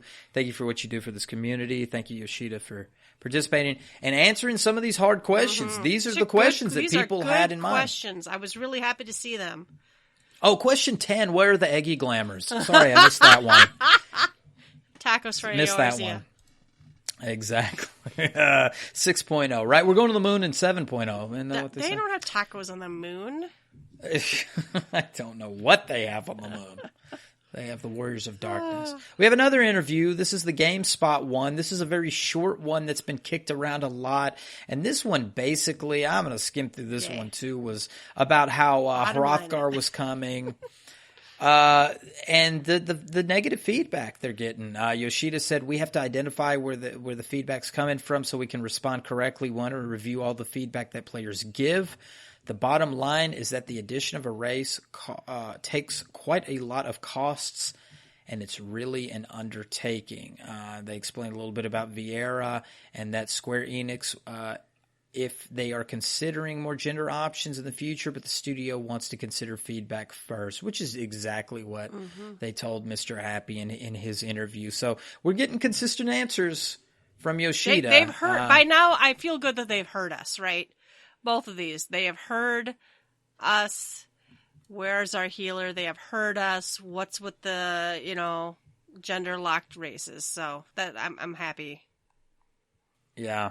I think you might have shared this one with me, Yelta, or we talked about this. It was the interview that was not completely translated, so we didn't want to cover everything about this one just yet.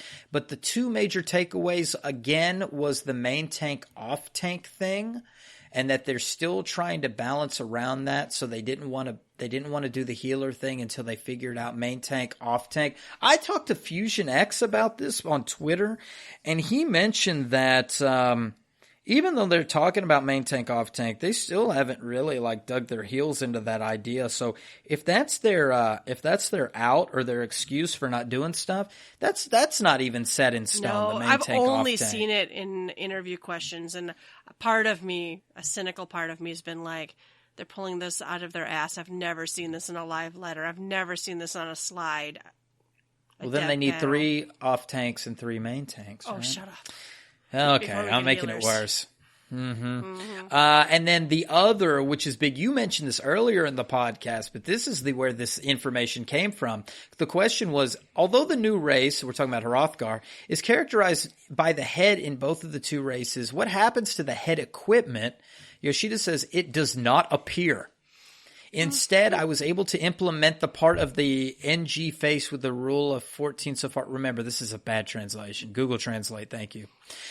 Since it makes no sense to create a new kind of look this time, it decided that the helm did not need to be covered, and no matter which helmet's equipped, it will not be reflected in the graphic.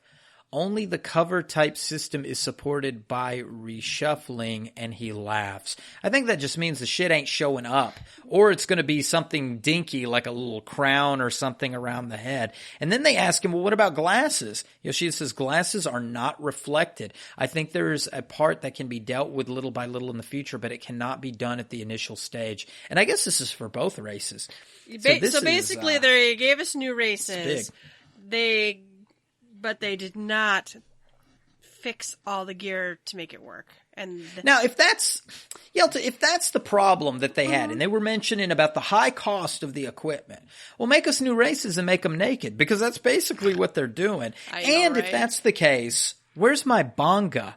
Because why don't we have a big-ass lizard race? They would be so cool. If we can't have helmets anyway, but you can make the armor, because the bodies themselves are basically human enough, and there's Bonga models that they've made in the game. Give us Bonga with big-ass lizard head if you're not going to give us helmets anyway. Where's our lizard men? Well, and I have no issue if gear looks significantly different on different races. It already looks a piece of gear today looked very different on Kohede than it looked on my Lalafell. She has boobs, I don't. Well, that helps. Helps to look at. Yeah, I don't know. It just seems. God. Doesn't it kind of stink a little bit? And I'm not trying to shit on the devs, really, but it comes across as lazy. I'm just gonna say it does. It really does come across as lazy. I do understand the pressures of a schedule and of a list of tasks, and you do the top 80, and sometimes the bottom 20 fall off. I do think they could go a long way, though, just by telling us we didn't do this yet, but it's still in the backlog. Mm-hmm. I agree.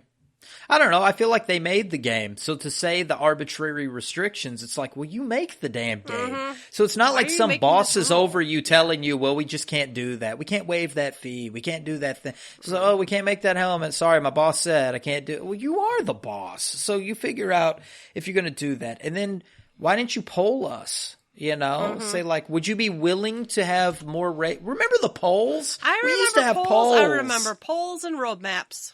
Yeah, we used to have a lot of polls that said if we were willing to have this job or this thing. So why didn't you say if you wanted another race, would you be willing to forego helmet equipment to get it? And then if people said no, and then you gave me the thing and people said, where's our new race? You put that poll right up and you say, you motherfucker said you didn't want, and I was going to give you Bonga and I was going to give you Hrothgar, but you sons of bitches said. So that it's like it puts the onus on us, like, oh shit, we better let Yoshida's got ideas, we want to do it. But don't just make up an arbitrary restriction and say like, well, we can't do it. And then you say the restriction is the gear, but then you don't make the gear models show up. So then what's the restriction, Yoshida? What's the real restriction? Don't use lore. You know, don't. We Thankfully, I haven't really heard them use the lore part. Yeah. I've heard that brought up, but I'm not sure. I'd have to go dig around. I've not heard it brought up by the devs. No, I've heard it brought up by people. I've heard it brought up by the community. Yeah. We had one little tidbit to add in here, and this was something we found on Reddit, and that was said, now's a good time to remind everybody of an interview from 2013. It was a question from a Q&A, and it said, in terms of new races, what kind of races are you looking into? What mixed races will be introduced? Yoshida says, I don't think we'll have mixed races for a while. It seems like Viera is popular around the world. But since having a rabbit male might be kind of weird, maybe we'll look into having a separate race for the male counterpart. I dug this one up a couple episodes ago. Yep. This is not out of left field. This is something that has been brought up before. So, Yelta, you want to take us into what's on tap? Let us move on to what's on tap, developers blog and tracker. We have FFXIV Fan Gathering Scotland Edition. So they are having a fan gathering, or they had a fan gathering in Glasgow. A whole ballroom all to themselves. I want these cupcakes. This looks like an intimate gathering. Yeah. This is not like our big ass fan fest, and that's I think that's kind of cool. This looks like a wedding. I love the cupcakes with the otter and Namazus on them. Oh, so good. So good. And they're playing a game called Final Fantasy XIV style Who Am I? So you pick a name from Final Fantasy XIV, you write it down on a sticker, and you put it on your friend's forehead. And now it's a guessing game. We play this in the U.S. too. Where you just like, you're, Marilyn Monroe, and then you like try to get them to guess it without saying Marilyn Monroe yourself. So, this one, they can only say yes and no questions. So there's a little piece of art here where one of the Namazu has Piazza and the other one has, I can't read that now. Let me enhance Moogle. Enhance. Yeah. So you have to do, yes and no answers to come up with the answer. So that's cute. That's really a cute game. That sounds really fun and kind of seems, again, very kind of intimate, like just friends hanging out. So they had cosplayers. They had quite a few Harashivant. Some cute things. Some very nice cute things. Oh, they reenacted the death of Harashivant. Too soon, guys. Too soon. It's always too soon. We have, I love this one too, where they're all doing the poses from, that summer event. I can't think of the name of the poses. Oh, but it's like black pose, yellow ranger pose, the Rangers. Pose. Yeah, so. Looks like they had a really, really good time, including, apparently, Mikotes are much like cats in the real world. If there's an empty box nearby, a Mikote will crawl in it. She's Will cute. the Hrothgar also crawl in? He'll bust it up. Or bite your head off if you're in his box. I'm telling you, I am getting on I'm getting on. Shit, it is. I'm getting on Balmung as soon as Hrothgar. I have a character on Balmung, and I'm gonna be a female Vieira, and I'm just gonna wait for some big cat daddy to come along. And oh baby, good times. All right. So, let's go ahead. I was going to say, so let's talk about some memes. Speaking of Balmung as a meme and all that, we had some memes, but it really wasn't a meme because we've talked about leaks in several weeks. We talked about the leaks about Dancer, the leaks about Hrothgar and No Male Vieira, etc. And if you don't like leaks and you don't like this kind of topic, give us about 5 minutes. Put your fingers in your ears and don't listen to this. But they're la la la la. Can't hear you. La la la. There was something I saw on Reddit, and I believe that this was. It looks like a meme. It's a crazy picture, but it's not a meme. It's actually a leak. It's kind of a collage. It's a collage, and it was leaked out by Blue Fever. He was the one that leaked out the blue stuff from before, and what we've got is a big collage of things, and I'm going to break stuff down for you. Shout out anything you see here, Yelta. But basically the collage is, in the center is the big Yoshida train. And it says, please look forward to it. And I think the train itself is just representation of here's where we're going. This was released 3 hours before the Tokyo Fan Fest. So starting from the top left, I'm going to move left to right from the top and left to, and then left to right from the bottom. Left, we have... Top left, initially, you've got the Crystal Tower in the background of Mordona. Yep. So we've got Crystal Tower that has been announced. Oh, and shards. Those are shards. Shards. Yep. And which one is checked? It's the first shard is checked. Just below the Crystal Tower is a male bunny that says, I hate life, with a big no symbol around it. No Male Vieira. Just below him is Tony the Tiger, the Hrothgar. To the right of him is... what's his name? Giharatia, whatever. Catboy that's... Dude, what locked himself inside the Crystal Tower. In the Crystal Tower. And then to the right, now I had to ask Sin about this. Now you may know better. The glowing red eyes? Yeah, that's Frey. That is the Dark Knight. Job master for the Dark Knight. Why is he here? Other than, I read in the note, people are like, it just means you're going to be the Warrior of Darkness. No, we already knew that. That's not a leak. So why is Frey here? That's a mystery. Glowing red eyes. I'm just going to say it. Go play the patch. Yeah, there you go. To the right is Emperor and Big Daddy Emperor. Mr. Clone Emperor, dude. So we'll see more of them, I'm sure. And then we've got, let's go to the bottom. So we've got a pole dancer. So Dancer. Yeah. We got Jabba the Hutt. We got Fat Cats coming. I think that's what that represents. Now we're going to have two. I'm going to skip Mr. Happy's face here for a second. Yeah. We've got two that have not been talked about yet. There is a picture of a summoner with Phoenix behind it. Does that mean summoners are getting Phoenix? A Phoenix summon. They could use another summon, I guess. I would love it. My main summoner. I'd love it. And then also, you've got a machinist. A machinist with a chainsaw and a power drill. That's which is right. funny in that image, but when you think about it, that kind of makes sense. Well, if you think of Your Highness Edgar from Final Fantasy VI, he was a machinist that used those weapons, and so that might be some of that variety we're looking for in machinist. Stay tuned for that.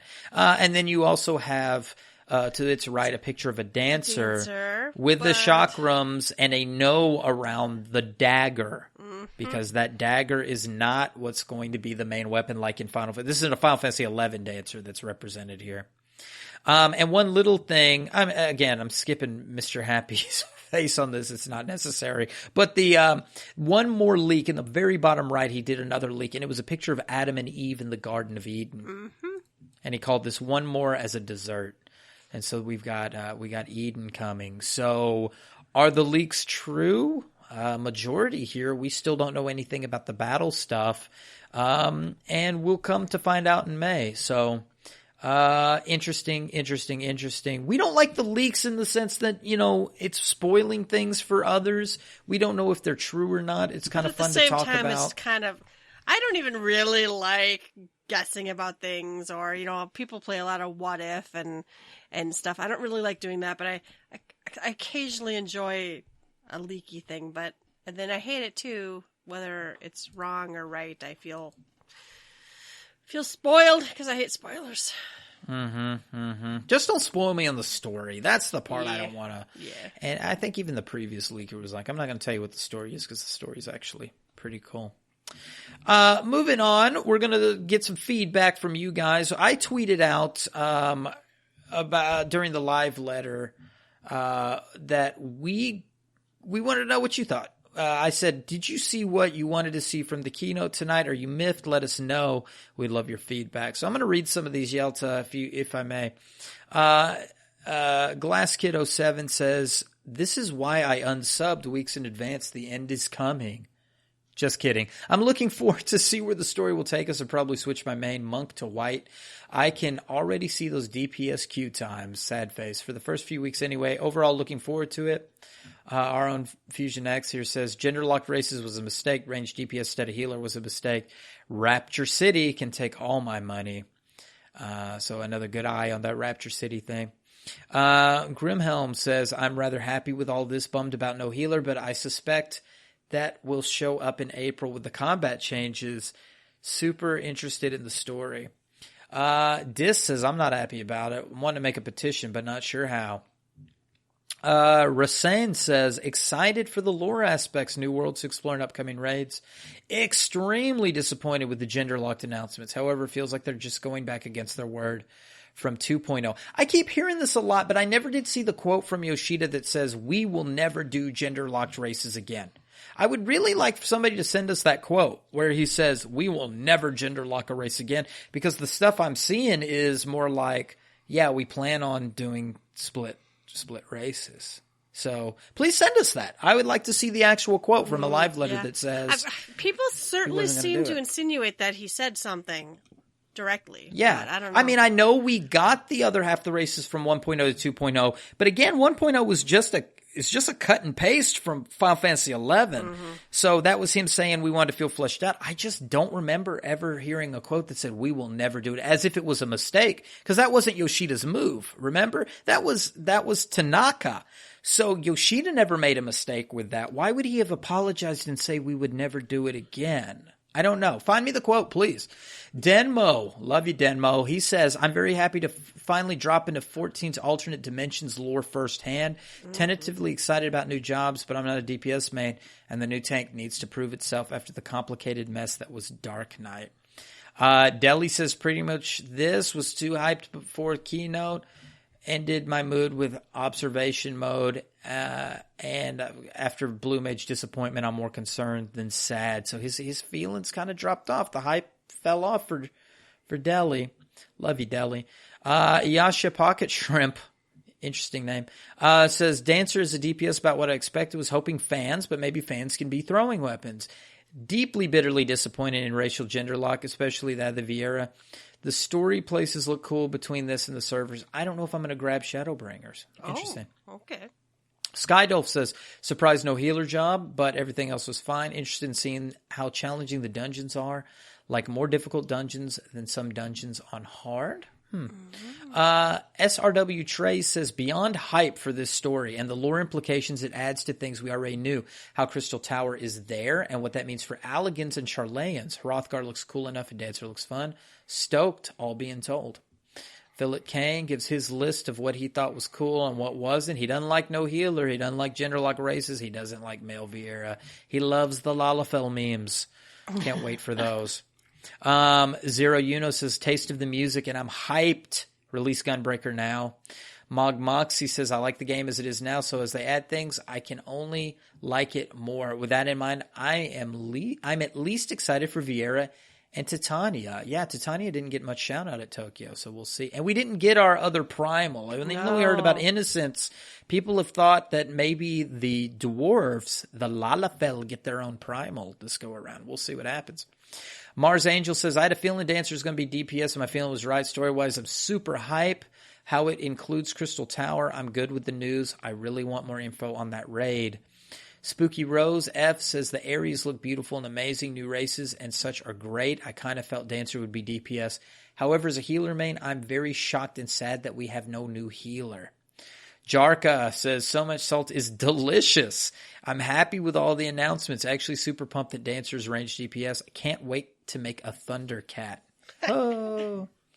My own wife, Cinnamon Riesling, said, I was hoping they'd surprise us with a third job. A lot are disappointed for no Mel Vieira. I'm partial, but would love to have seen that. Love the new city and the race locked buildings, LOL.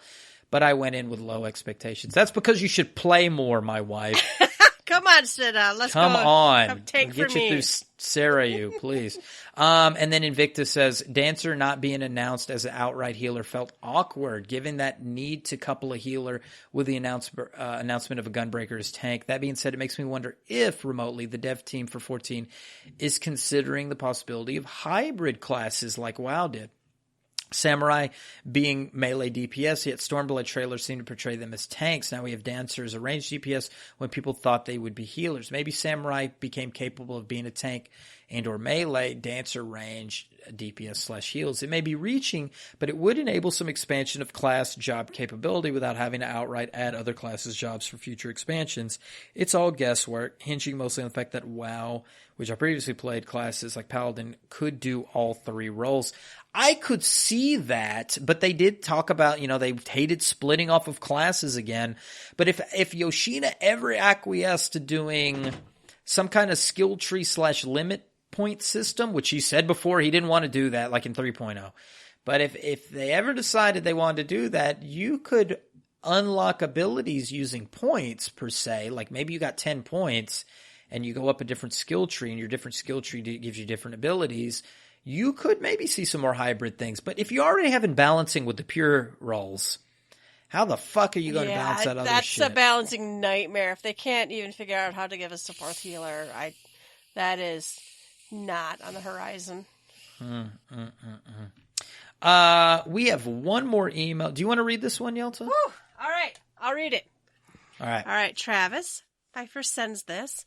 Yelta, Rubicon, it's a pleasure. I've been listening to you for a while now, and I thought I would give you some of my thoughts on the Japanese Keynote.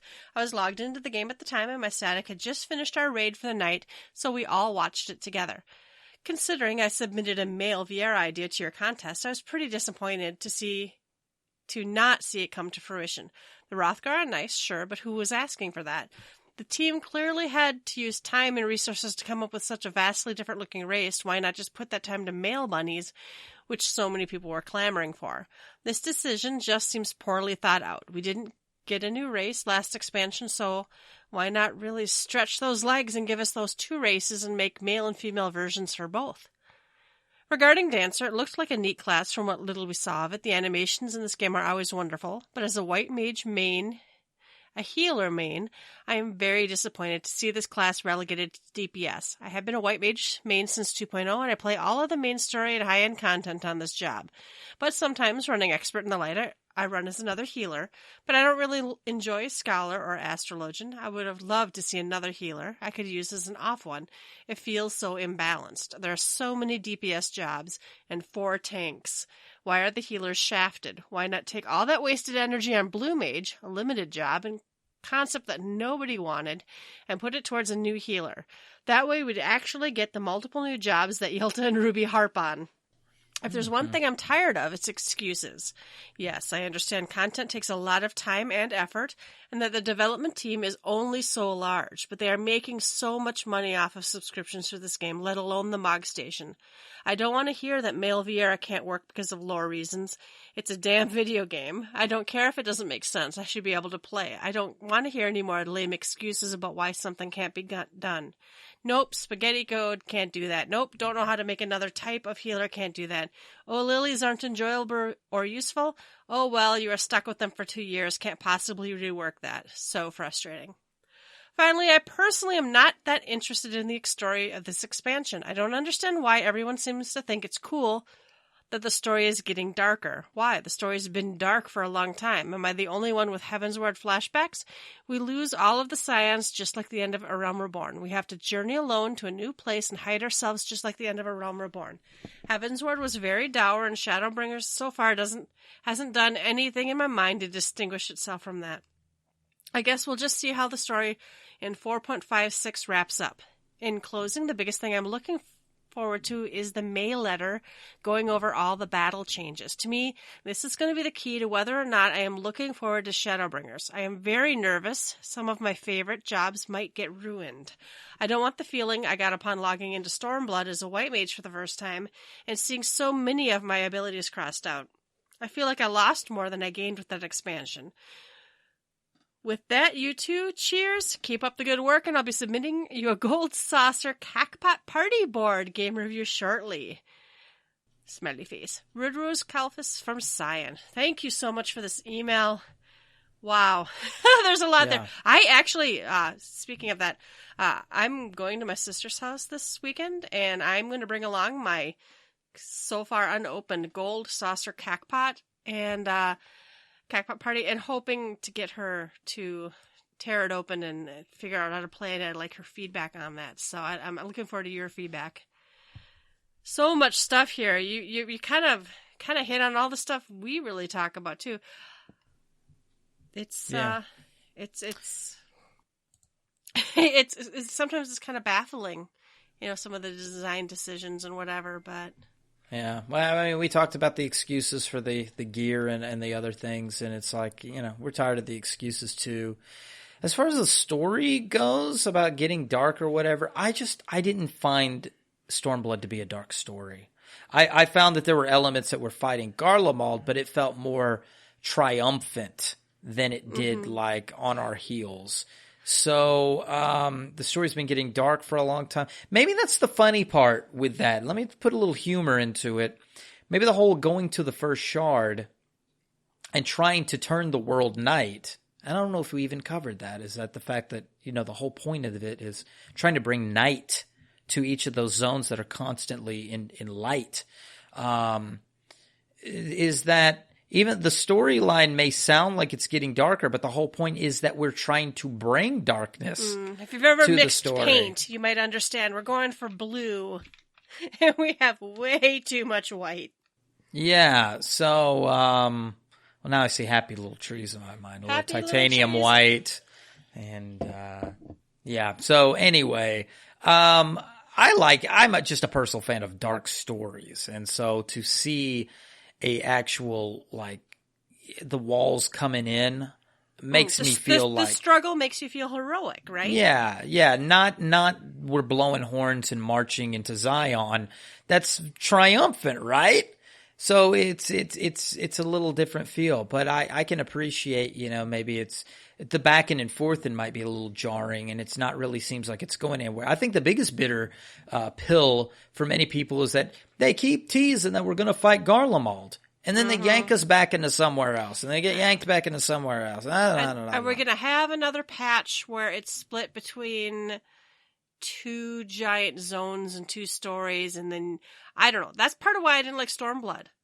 I felt like it yanked us back and forth, and you do this, and then, well, whatever. That's on hold while I run over here and do this, and it just fell flat for me. Stormblood fell flat for me, and I'm a little bit scared they're going to try to tell us two stories again.